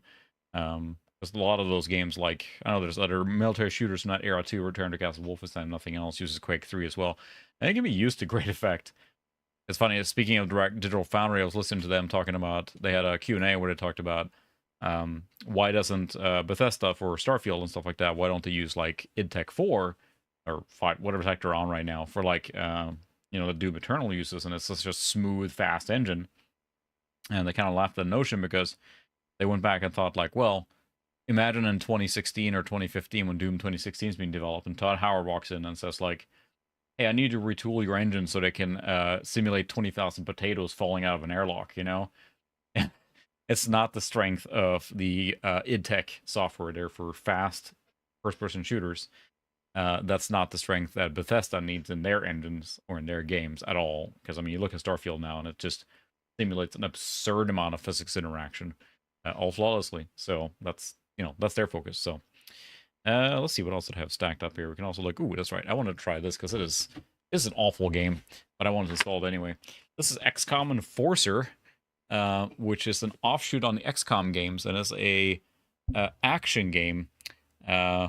Take this to your leader, and it is really, really dumb, but it's a good action title for the era. They went from like the XCOM series being strategy, and on the XCOM Interceptor being a flight simulator or like space battle game, and then they went with this, which is just really weird. Our machine should be able to play this without breaking a sweat. This is an older game for this era. But it is also pretty neat, like 3D engine and everything. I'm not sure if it's a custom engine or not, but let's see if this game plays, because this came from a lot that was not clean. I think yeah, it's like breaking apart. I think I cleaned the disc, so it should be good, but yeah. I'm not sure what the person who owned these games, what they did with them, but they were not in good condition, so. I mean, the boxes were intact, but they were really dirty. Yeah, I got Motor Racer as well, so we can do that after this. Motor Racer is, of course, also another great racing game. I think I have Motor Racer 2 on here. Maybe not here, but Motocross 2, or Motocross Madness there, too. XCOM Enforcer is really... It doesn't take itself seriously at all, which is weird, because the XCOM series is very, like, serious when you think about it. Like an alien invasion, and they...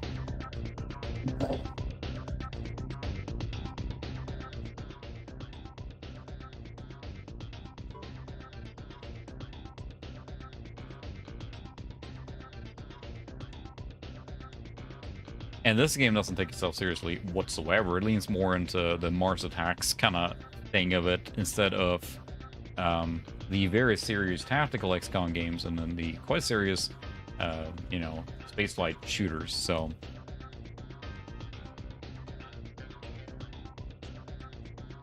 Motor Racer is a good suggestion. Anyone else have any other ones that they want to see?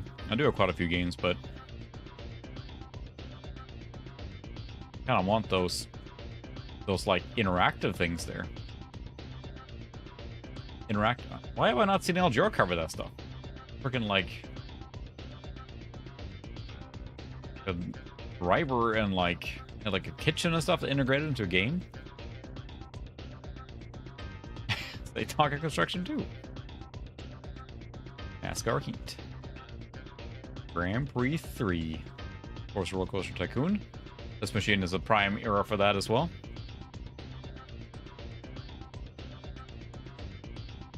Right, Zoe? No, I don't want to touch my DirectX drivers. Well, I had a shortcut, though. Nope. Ooh, a fax back form. Never registered, thank you. Dude. There's settings in the menu, or is that in the game?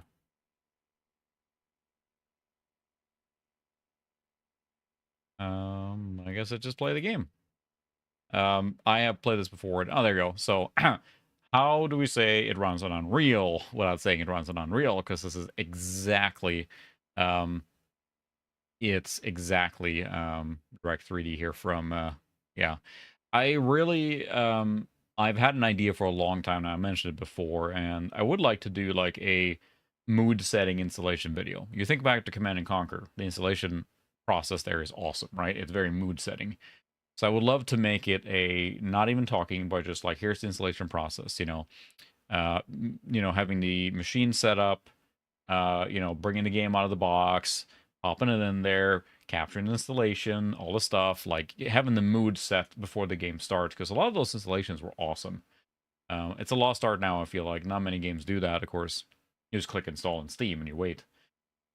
But there's a lot of nostalgia around those, because some of those installation processes were amazing. Now, this one was pretty basic and standard, but a lot of them were really, really cool, especially the DOS era games. So, Blue Direct 3D support. We can see that it basically runs on the Unreal Engine because it is identical to the Unreal Tournament and the Unreal Gold setup. So, no difference there. Of course, Half-Life would run great on this machine too. What do we got now? That's really 640 by 480.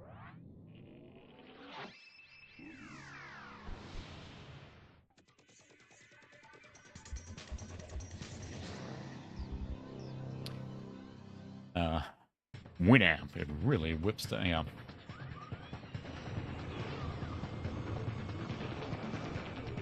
It's just such a weird departure. I'm sure there's a history behind this game, and I haven't looked into it too much. But it's just bizarre.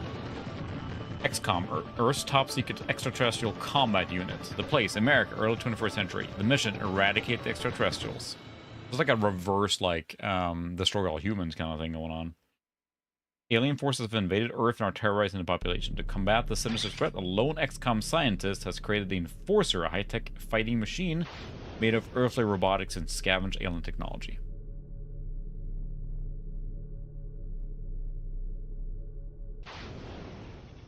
Enforcer. Yeah, it's just a running gun. I don't know what made them make them create this, but well, we can do 1024. We know that worked pretty well before in Unreal Tournament. Or not. Did it crash? Who knows? Maybe it did.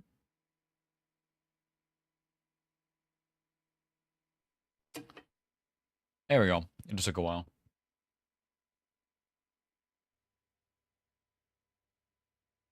Let's see, what do we got here now?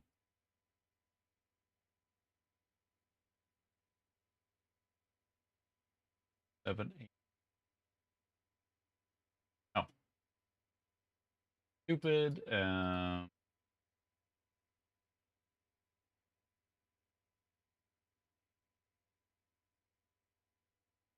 we go. Yeah, sorry for messing with it, because the problem is that when you're messing with these games here, normally I would pre-configure all this, but clearly each game is being a little wonky.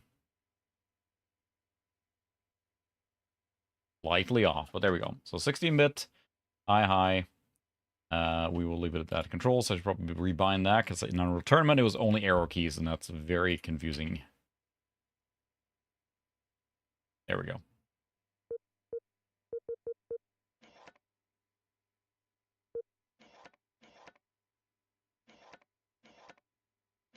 Nice skins here. That one's cool. I'll go with that one.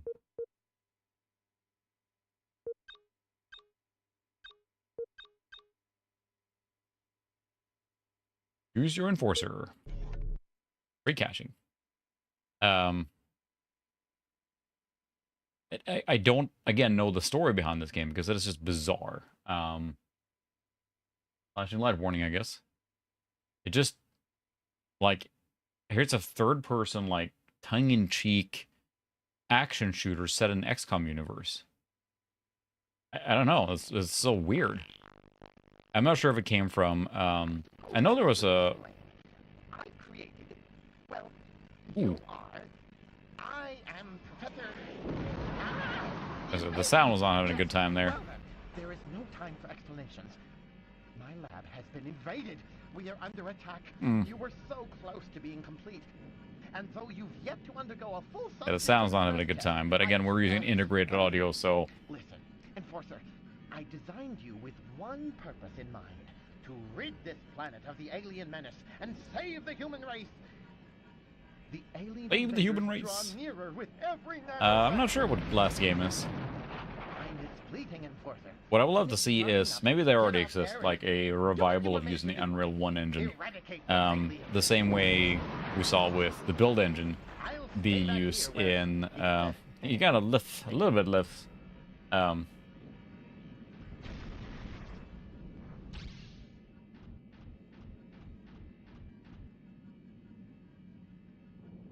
Where are you going? Here, I guess?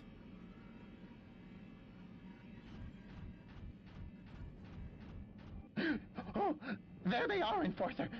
Purge my lab of those insidious invaders. Ooh, that looked like it hurt. Collect data points from the aliens you Cutscenes. exterminate to further my research and upgrade your arsenal. A new weapon, Enforcer. Go pick it Cutscenes. up. Throughout missions, I'll try to keep you stocked with my latest and greatest alien-destroying devices. Got it. Take caution, however. You are only designed to carry one weapon at a time. Oh So my word, choose so many wisely. cutscenes here. Your radar display is set to generate a holographic directional indicator that will point you toward your objectives. Use it to guide you if your signal gets scrambled. I just can't believe the stuff they're coming out with right now. I mean, I don't believe it for a second, but it's just... You found one of their transporters, Enforcer. Good work. Transporters allow the aliens to travel by means of remote You know, the teleportation. cardinal Destroy sin the of doing tutorial stuff is when you and interrupt seal the their player and passageways. stop them over and over.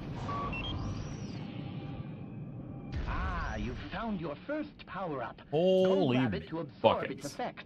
Power-ups serve to enhance I have your tried this game combat before. I performance. did not remember One it of being these so might bad on raise this. your level It's funny too, 5 because the audio's someday. clipping a lot. There's got to be something with how Unreal does it, or Unreal Tournament.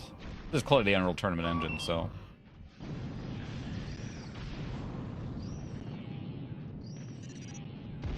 Yeah, we took care of that alien problem. Doo-doo-doo. Look out! Oh, not all transporters stay still. We get to play now.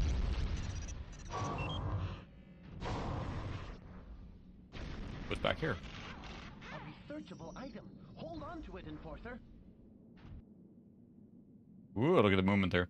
Yeah, the alien thing is like we're taking care of that, so. Blade launcher.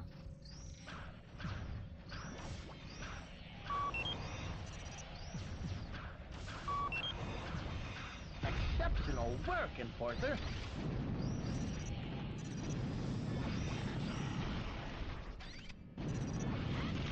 This is like a closer view, like,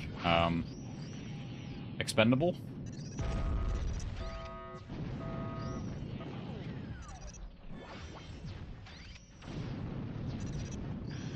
It's such a weird thing, because these are the aliens you run into in XCOM, too, so...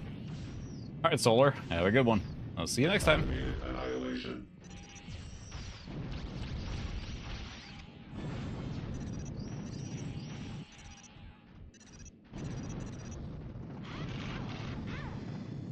You have been forced. You have been forced.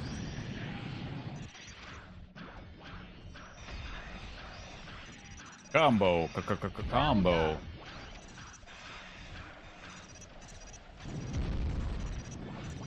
Oh, what a weird game, really.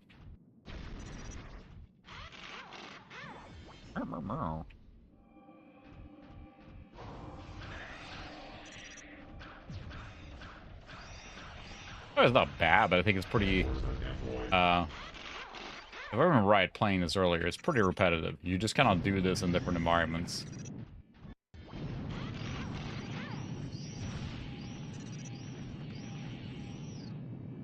One transporter left, Enforcer. Yeah, it's got the same, like, audio clipping thing. It's got to be something on how the audio tune, and I think it probably nothing to do with what the volume is in the sound. I can try it, but it's not maxed out, so... Yeah, I think it's got to be something on how Unreal does it, because Unreal Tournament does exactly the same. Impeccable performance, Enforcer. I suppose you are ready after all. With my brains and your brawn... You're correct, Alper. Perform a full set of diagnostics. All right, Christopher. Have a good one. See you later. For your first field mission. Yes, XCOM to me... XCOM to me is tactical strategy, and that's... Everything is like clipping there. And that's XCOM. But here it's a third-person action shooter. And otherwise there's also the XCOM Interceptor games. I don't think I have those now. Which are space shooters or whatever. So the fact back that... to the lab, Enforcer. Here you can allot data points among the research projects currently available. R&D projects are divided into 3 groups. Weapons on the left-hand side, power-ups in the center, and structural enhancements on the far right. Why does it have to have a lisp? You're already familiar with weapons and power-ups, so let me tell you about enhancements. An enhancement is a mechanical upgrade to your robotic body. They can make you run faster, Auto repair, jump ammo higher, capacity, shoot better. Whatever jump you like, jets, as long as you max have speed. enough data points. You may also spend data points on projects currently underway. Doing so will further improve the effectiveness of the selected item. I'll run faster One now, other I suppose. thing. While fighting the enemy, you may come across some objects of alien origin. Bring these back to the lab. Alec, I'm gonna put him back in the fight. Put him back in, coach. Ready? Good. Get moving. Mission start. Eradicate all the aliens. And it's just, whee, I'm running faster now.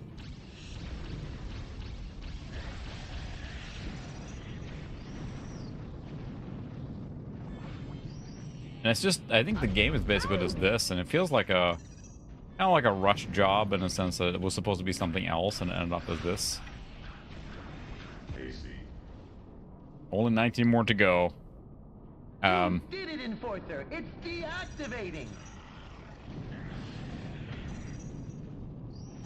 Yeah, I don't think the game is much more than this. Which again, when you think of XCOM as a whole, like, what made them do this? There's got to be more to the story behind this game. But at least from the perspective of our computer, it runs fine. So...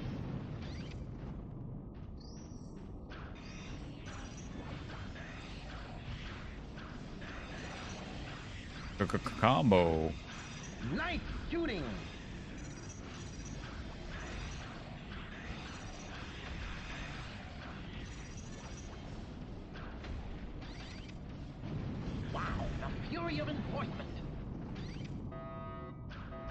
I mean, it's cathartic in a sense that you're just kind of like, you know, mowing stuff down.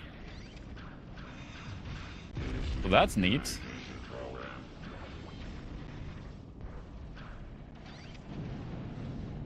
I don't know how much more else there is to the game.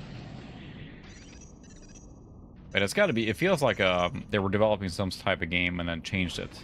Either they attached the XCOM license to it just for reasons, or they had aspirations for a different type of XCOM game, and this is what they ended up with.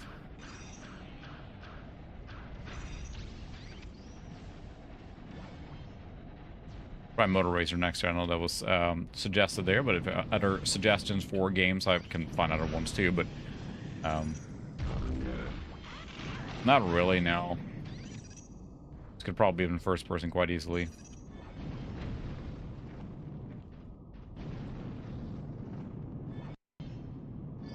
Alien scum. Alien scum. I'm really confused why this is an XCOM like licensed title. Unbelievable. It just feels like a just generic like N64/PlayStation 1 like shooter. Get on my planet. That's true. Activated, Enforcer. Get off my planet.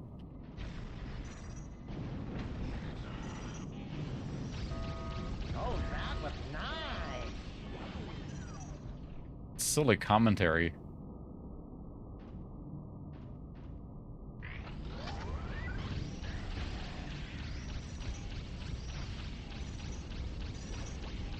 I'm gonna play through this level and then call it good. It's just, I don't think there's much variety. You get different like levels, I think, and that's pretty much it.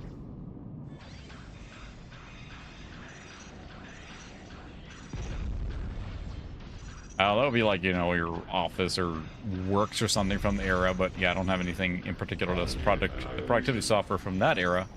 I have stuff that's older, but...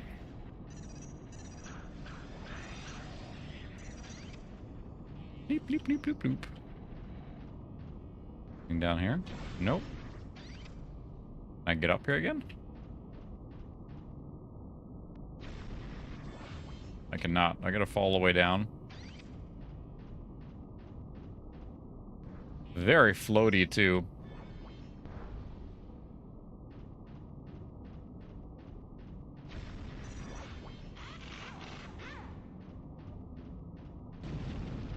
Look at that. Bonus secret. Check your guidance system for new coordinates. You gotta find all the unlock to get the level, or secret level unlock to get all the letters. I don't think we're gonna do that, but I'm just struck by how generic it is. And I remember reading about it too, that it was just like, this is a weird XCOM product. Like compared to XCOM has a pretty distinct following, right? And that it? There we go. Level completed. Blam, blam, blam, blam, blam. Yeah, I'm trying to think. I don't have anything else. No, not really. I have, like, Publisher 95. Don't hurry off too soon, Enforcer. We've got some research to do. Uh-huh. Our ammo. Oh, yeah. No, it's just regular SD RAM memory. Any banana? I guess I didn't see you right earlier. I was so busy busting aliens, but now we're like in a trailer park, so I guess there's a little bit of variety, but otherwise it's, you know, it's more of the same. It's just so bizarre.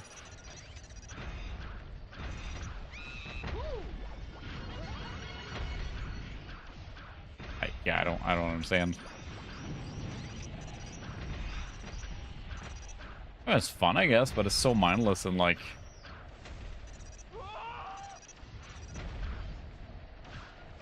Anyway, that's XCOM Enforcer. Hooray! Again, it feels like just... I won't say cash grab, but just like, they just spit out a game, basically. This case and... everything is pretty beat up, and that was everything in that lot. Again, it was nice to do. I think they were pretty middling. I don't remember looking at it recently, but I remember looking it up at some point, and they were pretty middle of the pack for all the reviews, basically. Because it was not one that was like, yeah. Intertel, there we go. Oops. Someone asked me about that earlier, and I forgot to answer that. But yes, Intertel is the P3 1 gigahertz because it was an old Intertel voicemail system or fax system. So I think I have Motocross Savannah's Motorhead. Motor Racer 2, there we go. We have Motor Racer 2. We'll do that one. It's a good game as well. Yeah, I copied you. Again, there's where the strength of the network comes into play if it wants to cooperate. There we go. Because they're just copying over network now. I don't have to worry too much about installing or whatever. Some of these games can be drug over. Not drug in the games. Drug over to the new location without any problem. Just or copy them, and then you're set. I'm a little curious. We can do Quake 2 as well and see what it benchmarks at. I'm not sure if we can run directly from here. Let's see what frame rate or benchmark we get in Quake 2. Should, fly pretty well if we set it to OpenGL and it takes it.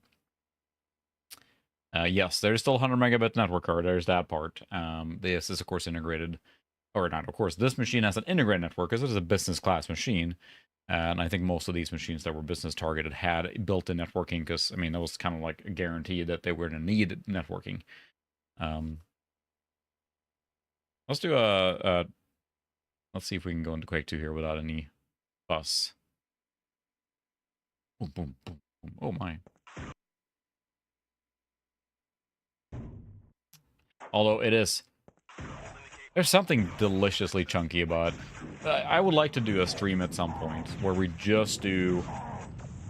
Because look, it just looks so cool. It looks like a super powered like PS1 game, with the software rendering and like the super chunky pixels. So I would like to do that at some point. Just do an ode to software rendering. I think it would be a fun stream just to play all these games that are at this point used to seeing with smooth texture filtering and everything. But let's go to OpenGL. I'm sure we can go to 1024 and see if it runs. Maybe take it. No, it did not take it. I guess we'll go to 800 by 600 to take that. No, it does not. It does not like... Wonder if we are missing the OpenGL driver, the mini driver. Or I probably have customized the... Let's see. Have I done anything with the OpenGL driver in here?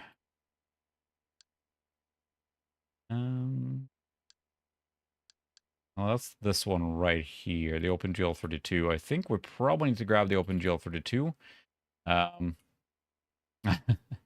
No lava deaths recorded, I think.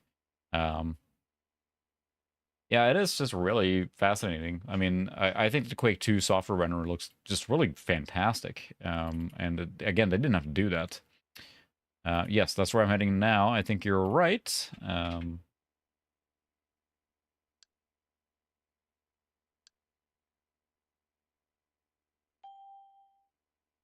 It was probably in the system folder, right?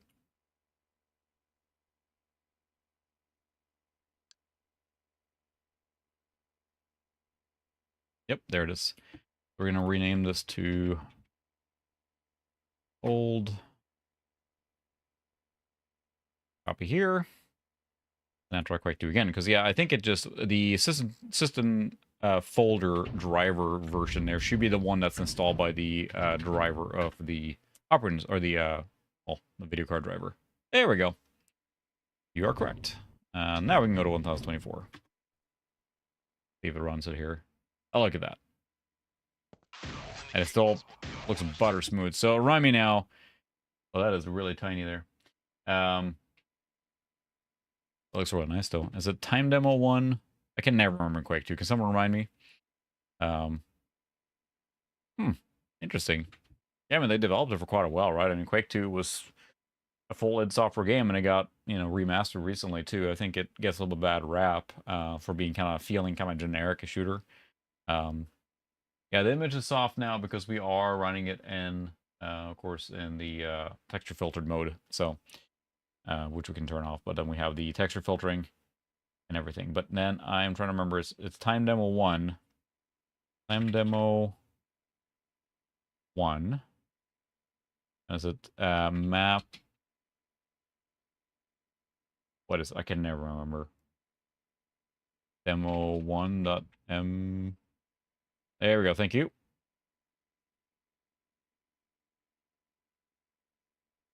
Demo 1.dm2. Or is it just map demo 1.dm2? There we go. Whee! Keep up.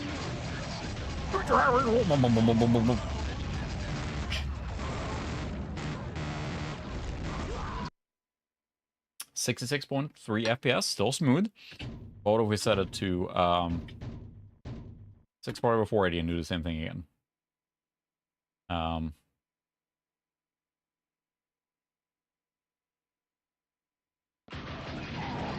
There we go. Now we're talking. Just for giggles, maybe we'll do it in software rendering too. 83.6 FPS. Kind of what I expect again. It's like, it's not like, oh my goodness, it's so fast. I know the resolution's all off there now. Like, yes, another actual real powerful card from this era probably will pull even better. And I mean, we have a kind of a weird mismatch here where we have a pretty high-powered P3, but then the video card is a pretty base level one. But again, with a PCI slot machine, we do get limited with that. We can't put an AGP card in there, which is by far most of the video cards at this point had AGP. So, yeah, I mean, we can run it that way because we have the...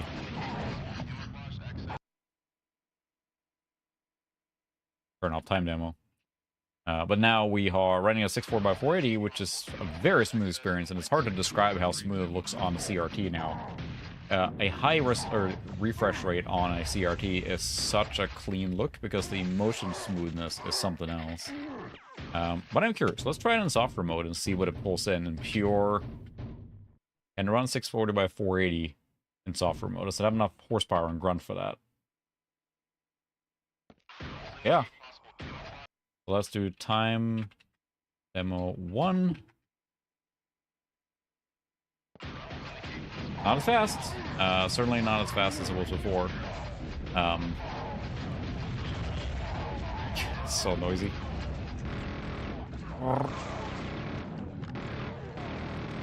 Yeah, I think it's just... Wow! 40 FPS, that's what I expect. It goes to show, when you get into software rendering, the amount of, like, CPU horsepower you have to pull that off gets pretty insane. Because you think of Quake 1, yeah, that came out in the Pentium era and everything, and, like, to run that at any remotely high resolution in software requires just an absurd amount of horsepower on your CPU. But here, of course, that's the whole point with having it run through OpenGL and stuff. But 800 by 600. I mean, that's a nice compromise. Oh, we have some flickering there too. I can fix that too, but MMO 0.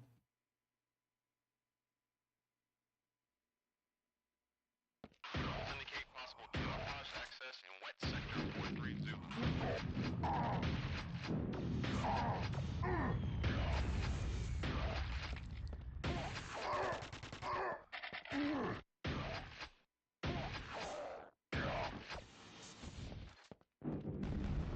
I think that's a nice compromise, because now you're playing basically what I would probably play it on a Voodoo 2 or, Voodoo 3 or something, and I think this is how I enjoyed Quake, I think, pretty much, fairly certain.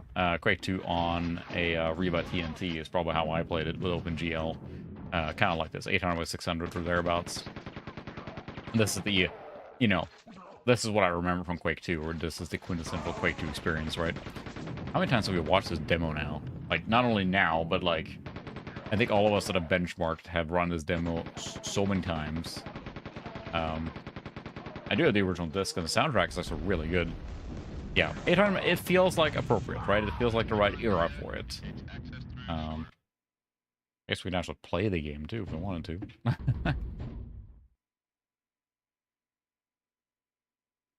The soundtrack is actually really good, but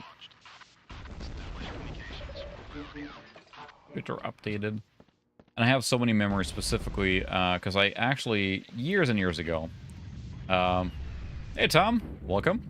I did survive VCF Midwest. We talked about that earlier, but yeah, it was a good time. You did appear in a picture actually. I had a, I was using the crummy digital camera and showing the pictures that came out of that.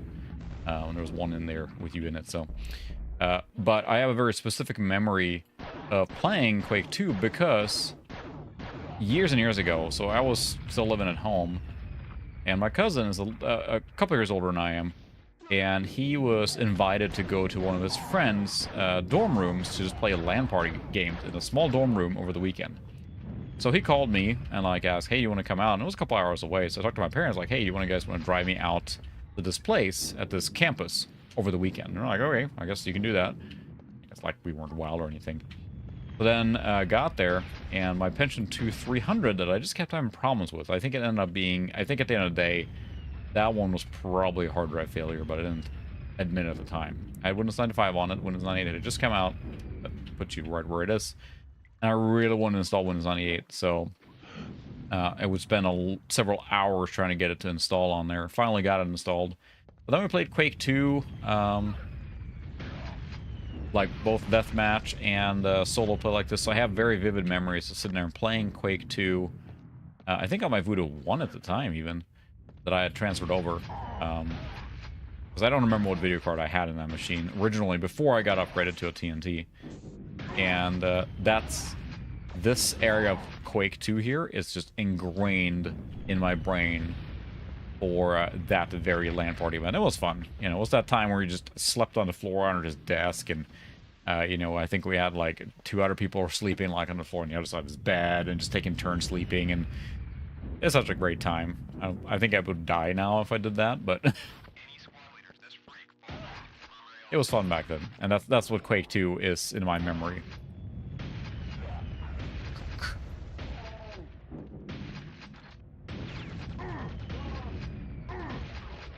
But I don't think I played it as smooth as this, because yeah, I'm pretty sure I played on my Voodoo 1.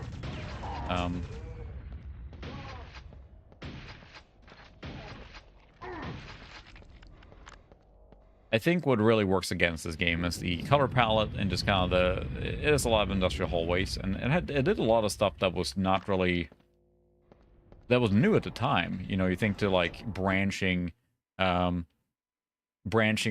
hub and everything like that. Here we're in the demo level. Computer updated.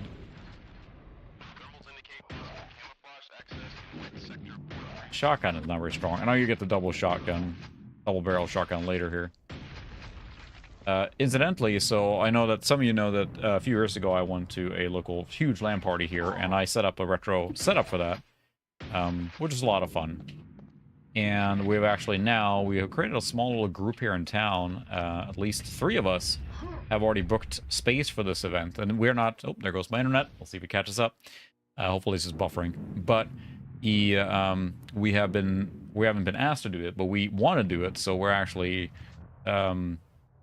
we've already booked like several seats for ourselves, and we're going to set up some retro computers, probably Pentium 1 era, and play network games together, 3 of us. And also bring some cool stuff. Like one of the people who are going have Silicon Graphics machines. He's probably going to bring one of those. I might bring my Atari Mega ST2. You know, stuff like that people can try if they want to. But just, you know, it's a fun hangout event, and they play all night. It goes from, I'm trying to think now. They start at 6 p.m. on Friday, and they don't end until Saturday, 9 p.m. So that's as long as we're going to play. And that's going to be a really fun time. So yeah, hopefully YouTube is catching up right now. I did have a streaming blip there. It looks like it's recovered. It's kind of par for the course of this kind of crap, but here we are. It looks like it's catching up now. So we're not going to play Quake 2 too much longer, but it is such an iconic game. Of course, this is way overpowered for it, even though the Voodoo, or the Radeon 9250 is, of course, you know, it's pretty weak by comparison to the other cards that were around at the same time or era. So yeah, it's a huge LAN party, hundreds of participants. Let's crank it. Let's see how far we can go here. Do here for the capture. Oh yeah. High res. It's still more than playable. I mean, we're still above 30 for sure. 1280 by 960 is almost the 4K resolution of the era, so like it's slowed down, but not like tremendous amounts. I don't have it calibrated here now for the capture, but it looks really good on the CRT right now. Set it back to 800 by 600, which is probably more appropriate resolution for this. But I'm really looking forward to that LAN party event. Because I've gone other years. I've gone by myself, I've gone with friends.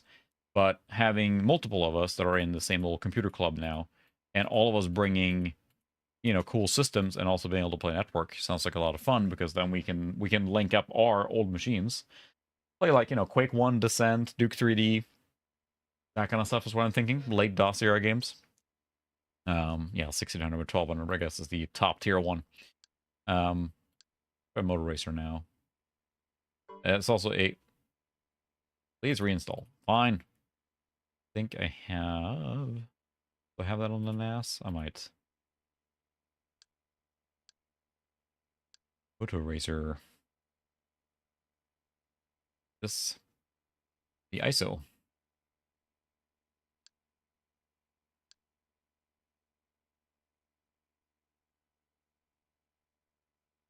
Copy that there. And I'll reinstall it. But it should be a lot of fun. I'm looking forward to that a lot, because again, I've gone before by myself.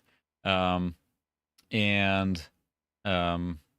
was okay. It was fun. I met some new friends and stuff like that, and people are coming out to look at my retro computer, because of course I brought one to be special. But when I set up, they asked me 2 years ago now to set up for their anniversary, to set up a full like LAN setup with 3 machines or whatever. And that was really fun to see that and demo it and everything, and let people come by and play and whatever. But I still was there on my own, basically. So I'm really excited for this, for us to go as a group now. 3 of us at least. No one else has piped up yet, but we'll be there to play for all night, right? I gotta decide if I'm gonna get a hotel room close by, or if we're gonna just sleep on the floor there. They have an area, usually they allow you to sleep. Basically, like, you know, put your sleeping bag down here. But in the past, it was in a sports arena. So I slept up on a concrete concourse. I basically brought, you know, just a few hours of sleep is enough. It's a special event, so you kind of get used to it. But I had a kind of like a thin, like, camping mattress pad or whatever, and then also a sleeping bag, and then a small inflatable pillow, and I slept with that, and it was serviceable. It was not comfortable, but a few hours of sleep is all you need for an event like that, right? And you just pump yourself full with caffeine just for a couple nights, or one night in particular. And it's something fun, and especially as an adult now, to be able to just say, I'm going to shed all my responsibilities and just play games all night, or more likely until like 1 a.m. and then just collapse because, you know, old. Mount that. The ISO. Not Motocross Madness. I need Moto Racer too. There we go.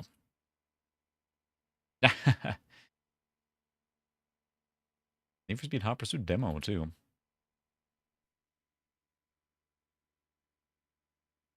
Nope, we're going to install it to games because there's already a directory there for that. Not there. Not there, there. Games, M Racer 2. There we go. Typical. Typical.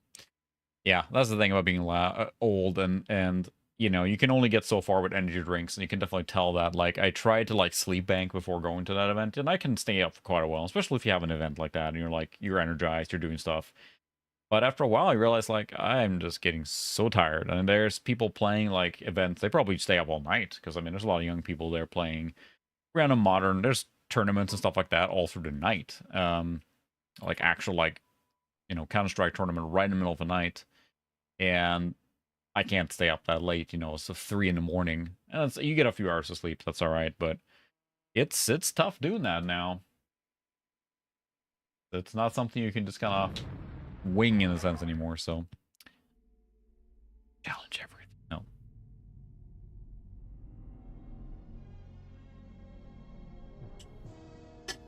All-night laser tag. I can't see anything. Blinding too many times. Yep. So it's fun to do that once in a while. I'm really excited to do that because not only is the event fun, because you kind of like get the thing of like how we're you know, you get in the arena, it's all dark in there with lights, and they have like event stuff and announcements all the time, and people are just hanging out and having fun. And then, yeah, radical. And then, this is gonna get a copyright mark, isn't it? And then going down with friends who are all gonna enjoy and play retro stuff too. I think we're going to meet for coffee again before that event and talk about what we might bring or not. But I think we need to focus on the late era DOS games, because when I brought it in the past, I bought this Pentium 3, not this one, but the other one, and played.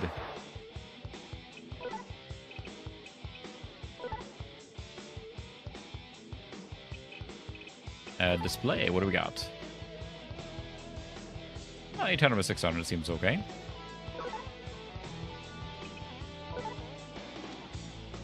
Pentium 2 950. No, this is not accurate at all, but that's doing it stupid. Oh, what resolution is it? Goodness.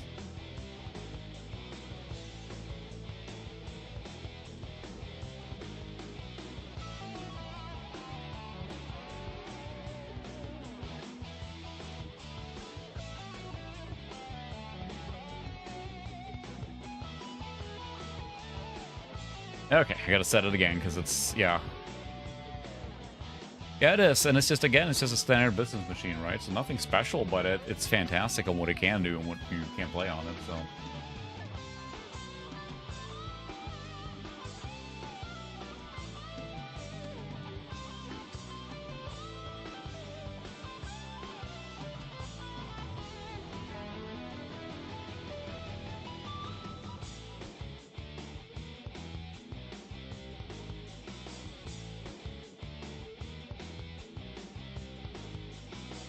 Trying to dial it in quick here, sorry about this.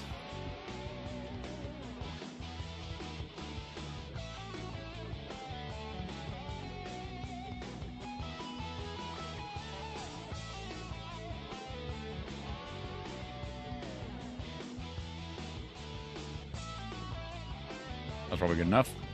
Put it over here. Yeah, this is at 160 hertz. Let's see if my monitor is actually keeping up with that. Let's see if we have the music is fantastic. Eating foil, welcome.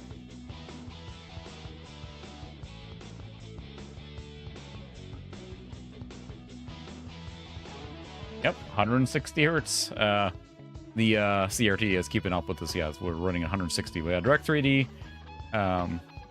Couple video card there for this, so yeah, that's the thing. You go to LAN parties, like, I mean, if nothing else, there was a free exchange of information, let's call it that. That's definitely one that, you know, when that's how I got MP3s back in the day, right? It's, especially with bad internet, you would just go to these LAN parties, and that's where you got a lot of the stuff. At least I got it. I go easy. A single race.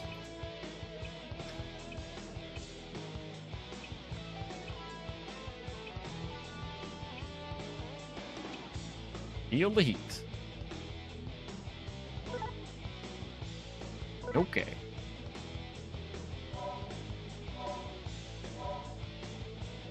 There we go. Nice and balanced, like all things should be. Yeah, I'm gonna do auto on this one. Yeah, this is a ViewSonic Professional Series PS790, so...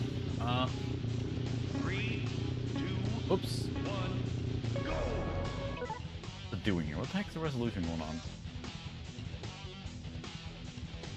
Now it's like 119.922 hertz.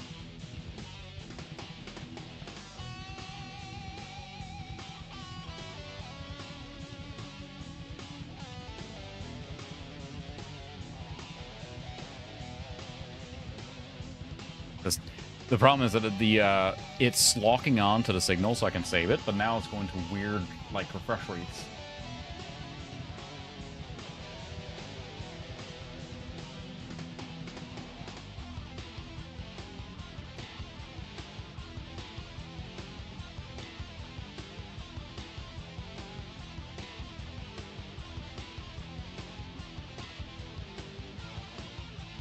Okay, well, let's see. We're gonna dial in. Yeah, this is part of the experience, so.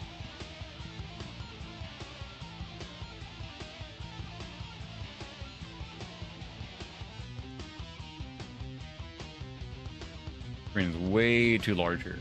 It's shrinking already. The music is pretty epic, though.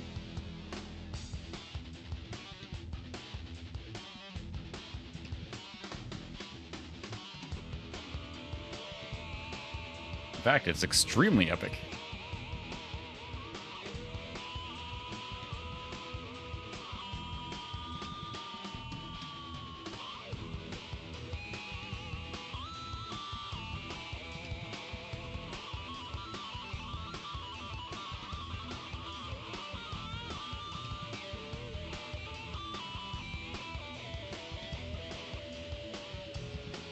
Good enough. I could dial in more, but I don't want to mess with it more. You're the last one.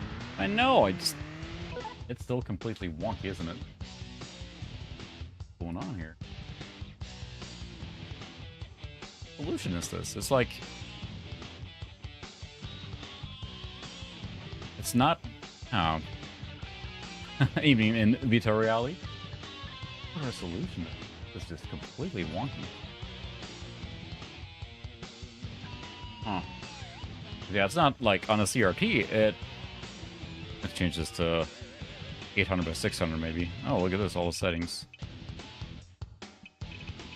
Oh, that's right, we're in 8. That's why. I'm not smart. We're in 800 to 600, not 640 by 480. There we go. Whee! Yeah, it is just... Even if they come out of this whole Unity thing right now, I don't know how you possibly could be... Ow! There are no survivors. I'm not going to do well on this one. You have to kind of memorize the track in this game to do well.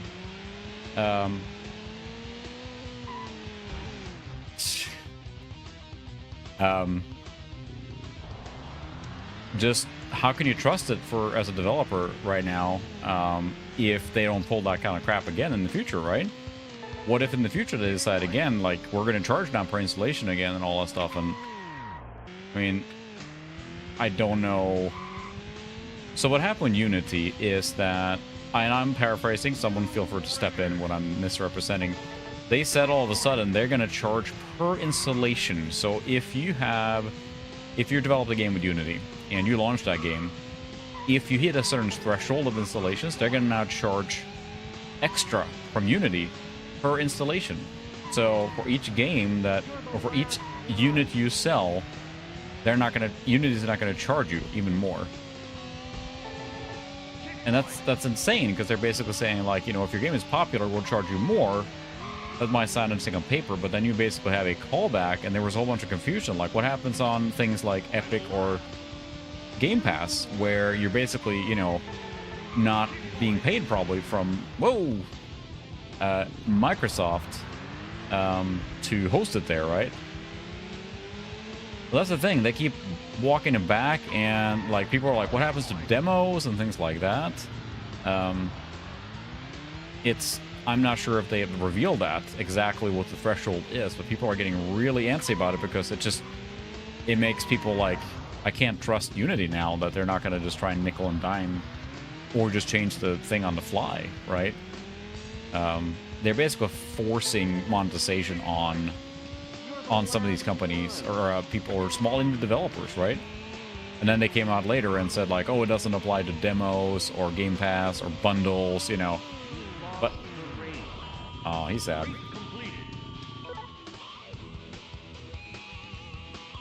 Yeah, and that's what they were asking, like, so what happens when someone reinstalls it, right? Let's do a dirt bike race. I think there's dirt bike in this one too, right? The music is fantastic. Let's see. Old Fortress. Hole shots. Let's do this one. This is going to be a bad time. I think it's just pure greed from the Unity. 3, 2, 1, go! Motocross Madness, eat your heart out. slow. This is running a lot more sluggish than... Haha, I took one out.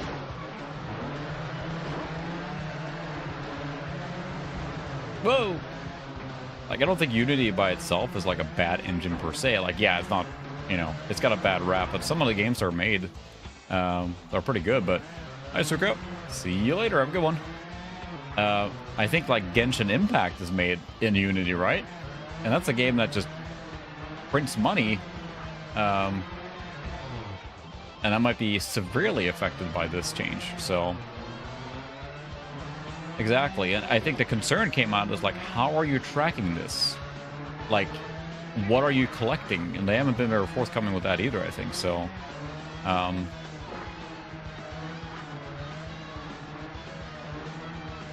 the music in this game is fantastic. Ow! Yeah, exactly. And they said multiple installs won't affect them, but like you said, with multiple computers, I don't know, it just seems really scummy way to make money. I don't know how the payment model works today for Unity, if the developer pays like a flat licensing fee or how does it works.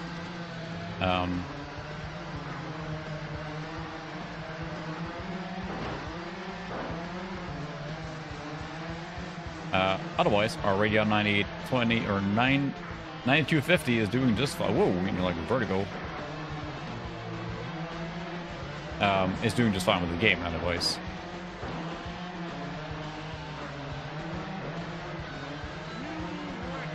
Sight bike, eat your heart out.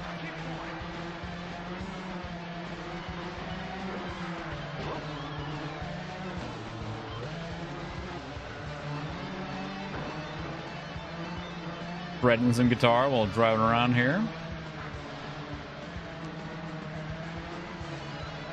Whee!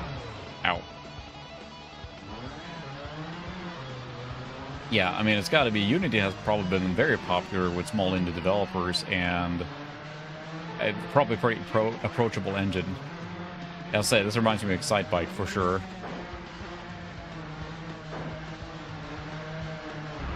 Ouch.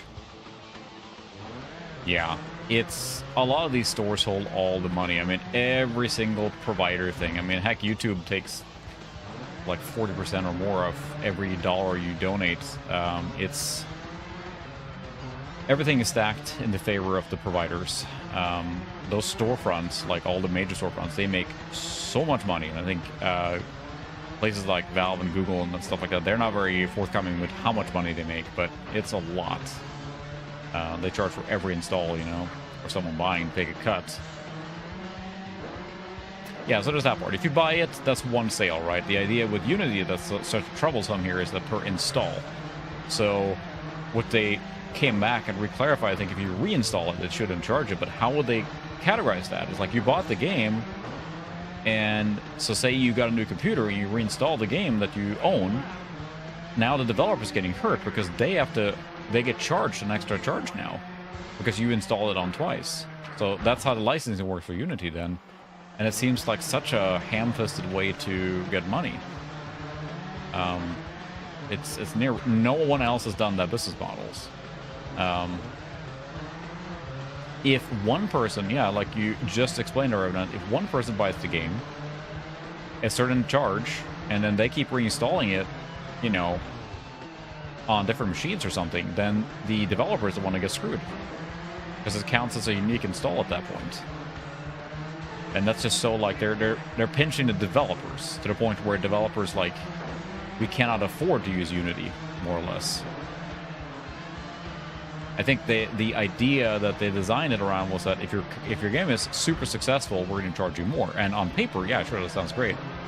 But the way they're doing it is going to inevitably squeeze or hurt the mid-sized developers or the small developers more than it will hurt the big ones. So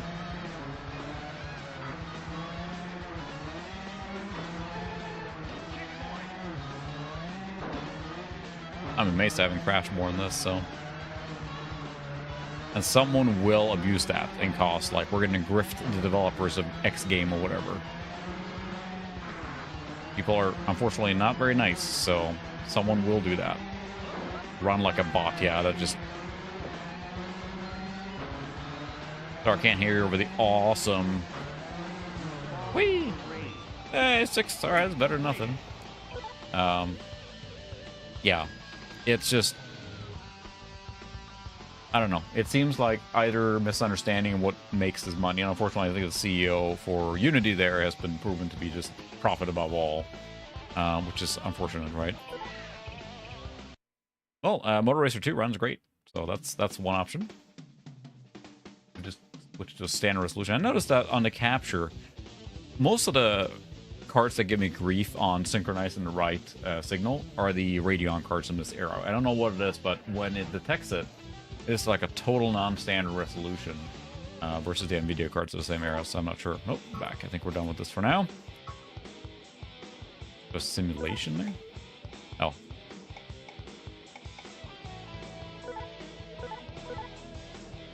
Arcade? Do an arcade race.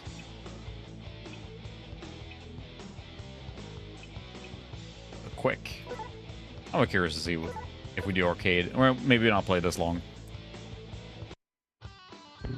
I would have said it wouldn't be retroactive, but maybe I'm wrong. 3, 2, 1, go!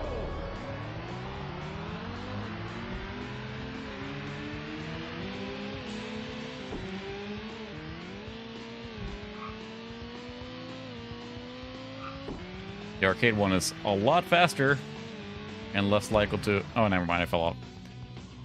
I may not finish this race. I don't want to see what the arcade one was, the difference.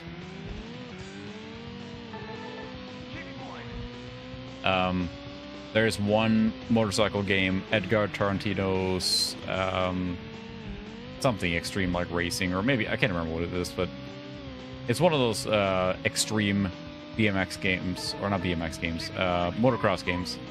And when you fall off the bike, your character goes like 100% ragdoll, and it's... Well, the arcade version here is much, much faster. Like, ridiculously so.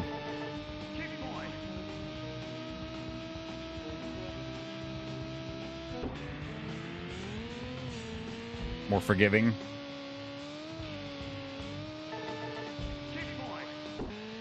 Super fast. Gone to plaid.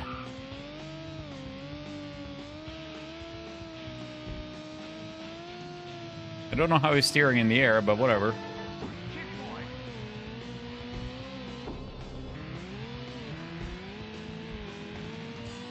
Exactly, yeah, nice. And that's the thing, too, is like you know, we talked earlier about exotic cards and everything, but you can have a fantastic retro experience this way, and that's what I'm hoping that the person I'm giving this machine to will enjoy it, so... No money exchanging hands. I got it for free, so I'm just passing it on because I just realized I have so many P3s, and I asked in my local group here if anyone was interested, and at least 2 people piped up right away, so... I'm trying to just, like, you know, I don't have a use for a machine. I'm trying to, like, just pass it along. To make room for more stuff, especially when I have multiples of the same kind of machine. Like, I have several P3s already. Oh, there goes the video again. Oh. Should be coming back. Sorry about buffering. Come on. Come on, Internet, you can do it.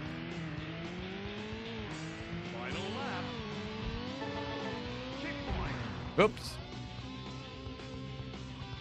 Should be coming back. Hopefully the buffering is stopping here soon, maybe.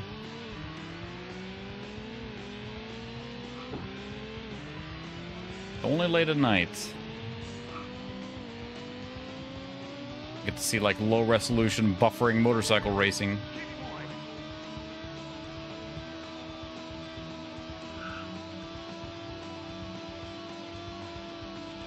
By golly, it's going fast now.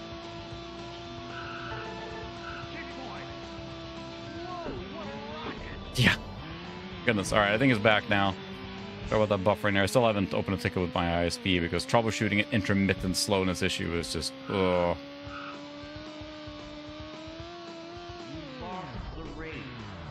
Going faster too. Arcade was not much different, so Yeah, it's back up now. It just drops randomly for a bit and then comes back. Seems to be mostly on later part of the stream nights.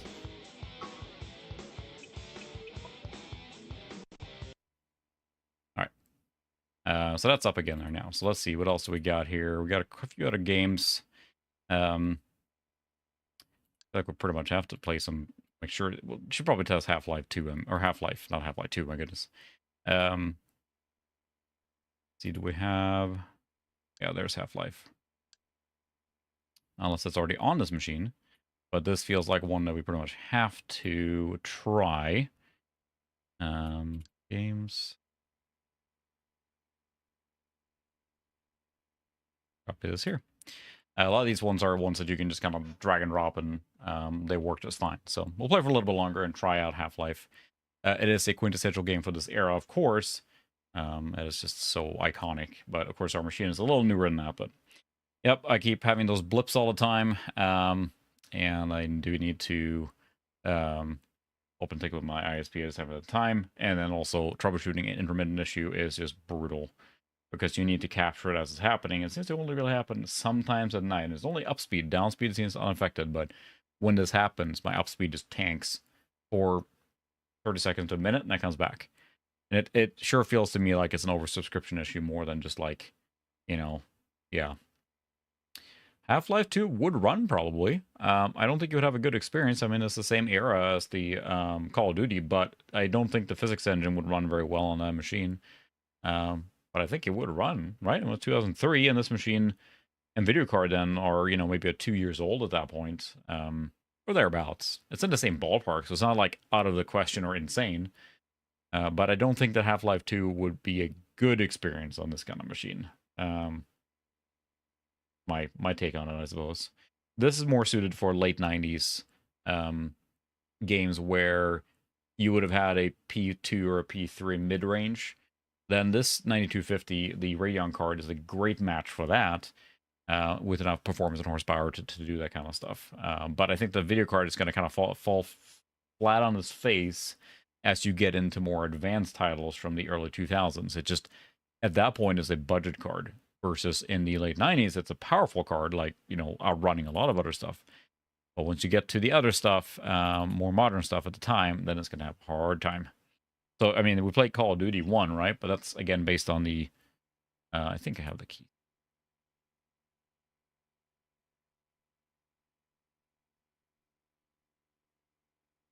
Yeah, don't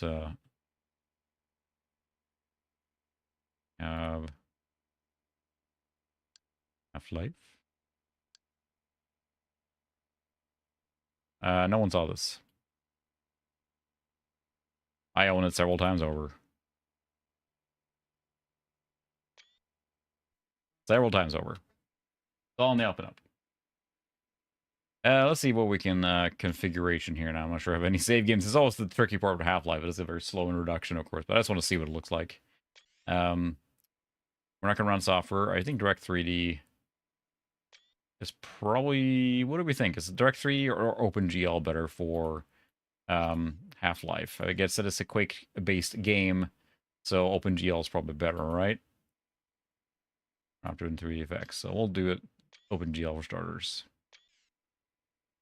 We have a save game here. Yeah, look at that.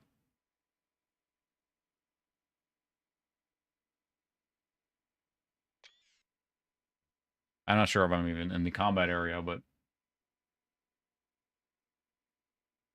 it is Half-Life 2. Or Half-Life 2. Yeah, look at that. We're not playable. Right on through, sir. Looks like you're in the barrel today. I must remember to report that situation. I probably play the game in not too far of a difference. Like, I'm loading. This kind of experience. Probably 800 by 600, and... Such an iconic game. I did finally start to Black Mesa, playing that. I bought it on sale on the Steam sale during the summer. Did finally start playing that. I haven't gotten too far, but it's really cool. It's weird to play the game that you know fairly well. I'm not going to say I know Half-Life completely, but I played it enough, especially the early parts of it, that it's really neat to see all the little changes and touches they've done, you know.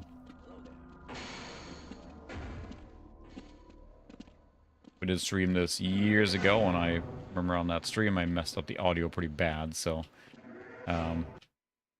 you know, I'm not sure. In fact, I am not sure I remember exactly what true form is, so... Gordon, here you are. We just sent the sample down to the test chamber. We've boosted the anti-mass spectrometer to 105%. Bit of a gamble, but we need the extra resolution.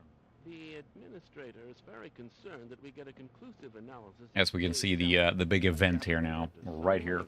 Get to watch that at least. Usually every machine I've run this on, Half-Life, it seems like it tanks, at least Retro Machine, right as the event happens. Not to spoil anything.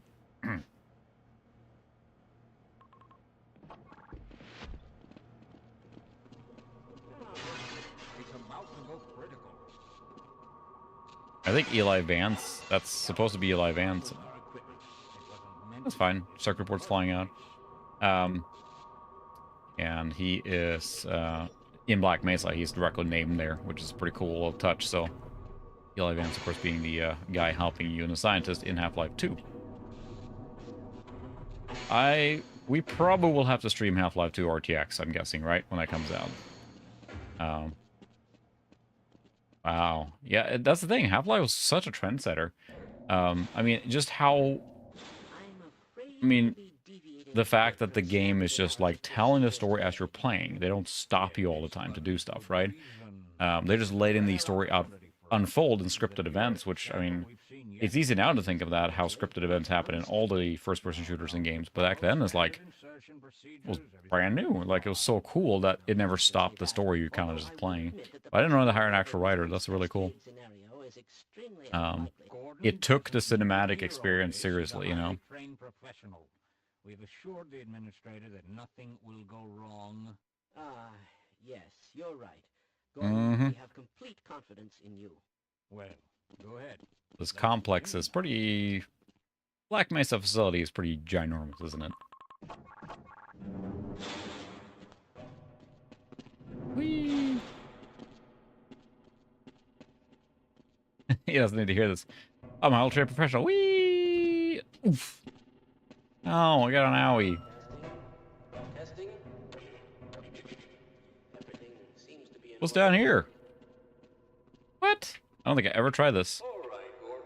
Your suit should keep I've never tried this. The specimen will be delivered to you in a few moments. Where? What? Who's saying that? What? I have a feeling they want to, Drake, I have a feeling they want you to be up here so that you're not standing in the stupid beam right there. Yeah. There are shows that are on hold. A lot of shows and movies are now currently on hold because of the strike. I know that, there's several shows that have been delayed. Also, Into the, or Beyond the Spider-Verse has been delayed indefinitely until the strike is over. And I love the first two movies on that one, so. Now the question, can you die in that beat? I think it was the freaking internet again. Dang it. Con!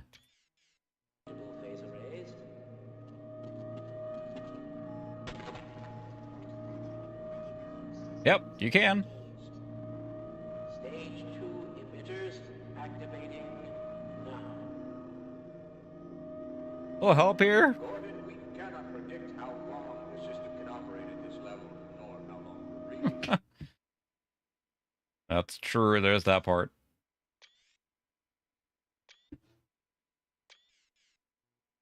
That's the end of Gordon Freeman.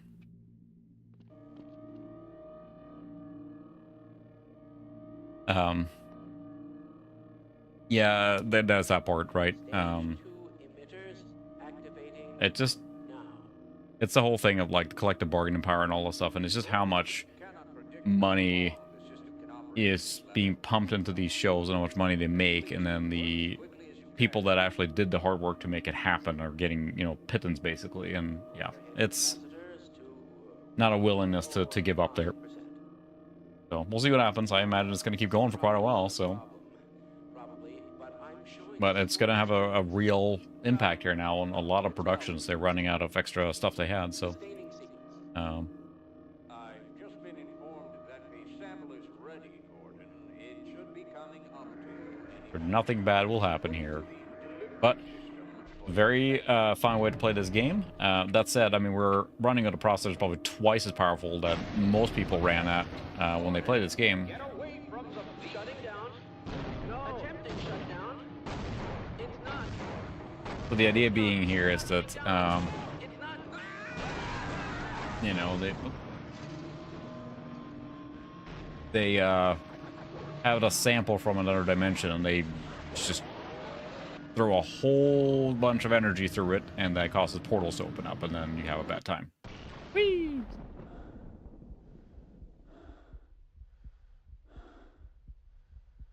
Such a well-written game, yeah. Yeah, sort of. I mean, the shows right now are huge when you think about streaming and shows. There's so many shows that are streaming. So many that are like... Hello. Very high production, expensive stuff. I mean, the new shows that come out are... Hello. Or a cup of sugar. Yeah, I think video game... I can't remember the actual, like, total... money in the video game industry is more than the entire Hollywood, isn't it, at this point?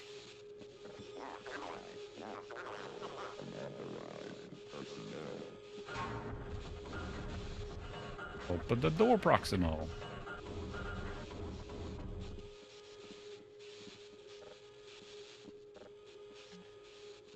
There's a medkit there. Alright, fine.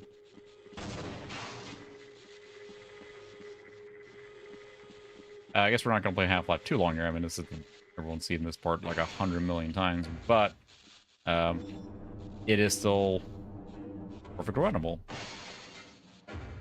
Oh, okay. I got time for that. Ooh, pets. I never thought I'd see a resonance specimen. Access denied. Access denied. Gordon, you're alive. Thank Open you the for door. that hazard suit. I'm afraid to move him, and all our phones Yeah, are out. too bad no one else has got a hazard suit. Yep, yeah, I'm fine. I'm fine. Someone know we're stranded down here. You'll need me to activate the retinal scanners. I'm sure the rest of the science team will gladly help you. So we don't have phones here, right? No. Though we try that, actually. You can go to the lobby and Barney tries to call out, but he's not getting an answer. Okay. I certainly hope you know what you're doing. Yes, come here and... Whoa, did we freeze? No, there we go. Whoa, whoa. That was a nice little load there. It's very possible the hard drive is not having a good time, like we saw earlier.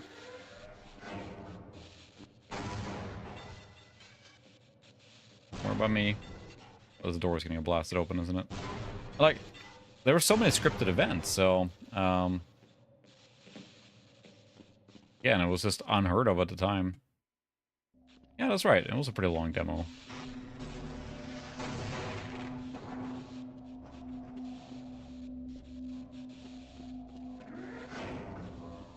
Laser.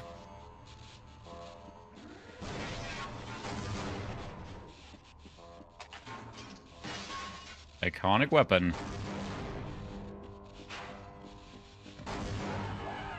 Whee! They're probably fine. I think that has to happen. I don't think there's any way not to, but it is pretty funny still. And it's just... What a trend-setting game. Gordon, man, am I glad to see you. What the hell are these things? And why are they wearing science team uniforms? Good question. That'll look nice in my trophy.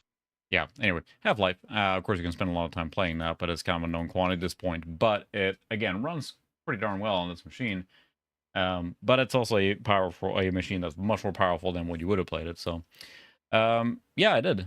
Pretty recently, I just started playing it. I just ducked just at the right time. I parkoured around it. So, yeah, I did start playing Black Mesa not too long ago because I actually bought it in a summer sale, I think. And I started playing it and really, really enjoyed it. Had a good time. It's really impressive, and it's really fun to see like kind of differences, right? How you know that so well, and you're doing it and playing it, and just seeing the differences. I think that's a spectator mode for network match. I think I could be wrong there, but I'm pretty sure it's something to that effect.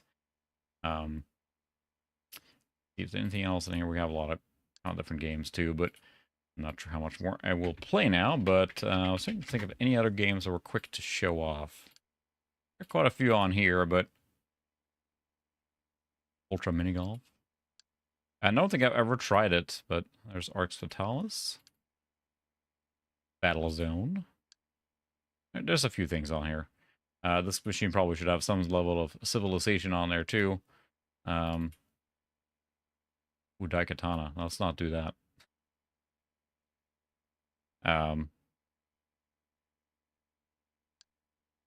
So any last request? There's that. Oh, Edgar Tarantiro's Extreme Motorbike. That's the one that when you hit something, you ragdoll and the character goes flinging all over the place. So there's also Eduke that runs on XP. Expendable. Stream that. Yeah, Millennium Soldier, expendable. We played a lot of these through streams, and that's usually when I've gotten them on here, so you can go with the later game. But yeah, it occupies an interesting slot because I kind of want to focus on the late 90s games for this kind of setup. With the 9250, that's where it really is strong. If you go into 2002 and 3 and 4, it's just loses steam because at that point, it's basically like a, pretty bad. Does this work now? We have to have the CD in. Ooh. I went to DOS for sleep.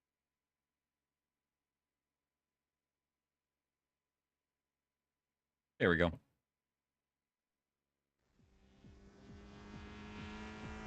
I love this game.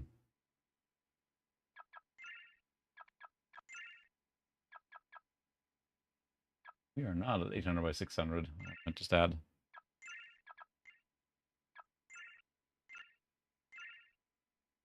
This game seems to crash a lot. I'm not sure why. Especially running with the... Okay, so we do have the 800 by 600. So running here basically then at a high resolution software. And this game runs really well. I mean, it's a blast to play this. Oh, wait for them to hit the train. There we go. Let's keep going. And here we get to see the power of the 933 megahertz CPU because we're running this in soft rendering mode. And this game actually does support things like Voodoo and whatnot, and above all, there's a glide patch for it. But in software mode on this kind of machine, it runs super smooth. And it's still a fun game. I played this so much back in the day and maxed it out. Whoops. Ran over by tractor. Got a little micro machine style to it. Chunky wheels and stuff, but it is a super fun racer. Can we beat the train? We can beat the train. You can drive as a school bus, and when you use the boost, all the kids on the bus scream.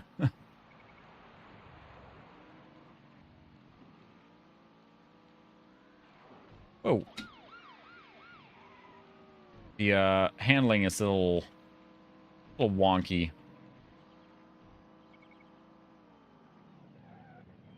It does have a great CD audio soundtrack. I don't have the CD in right now, but... Lab record.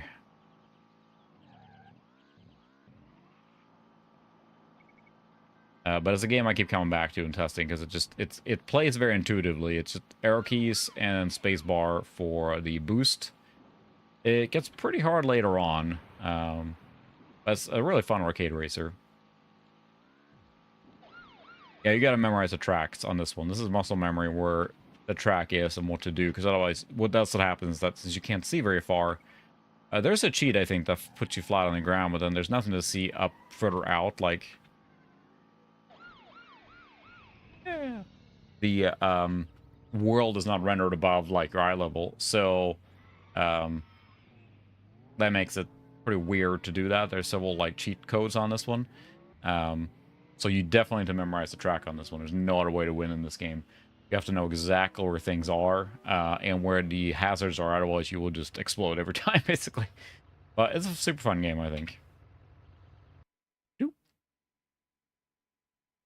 It's got some pretty wonky tracks, too. I guess all of them are unlocked here, because I think I've gotten that far. Yeah, some of these are just... You gotta, like, really, really push exactly where to turn and where to boost and stuff like that, because the AI on the harder difficulties is just brutal. One small mistake in any cornering and you're just screwed right away. So, but we might call it there for that. I think it's a really fun game. Pursue mode. I think you have to chase each other then. That's a fun game. But that might do it for our Optiplex tonight.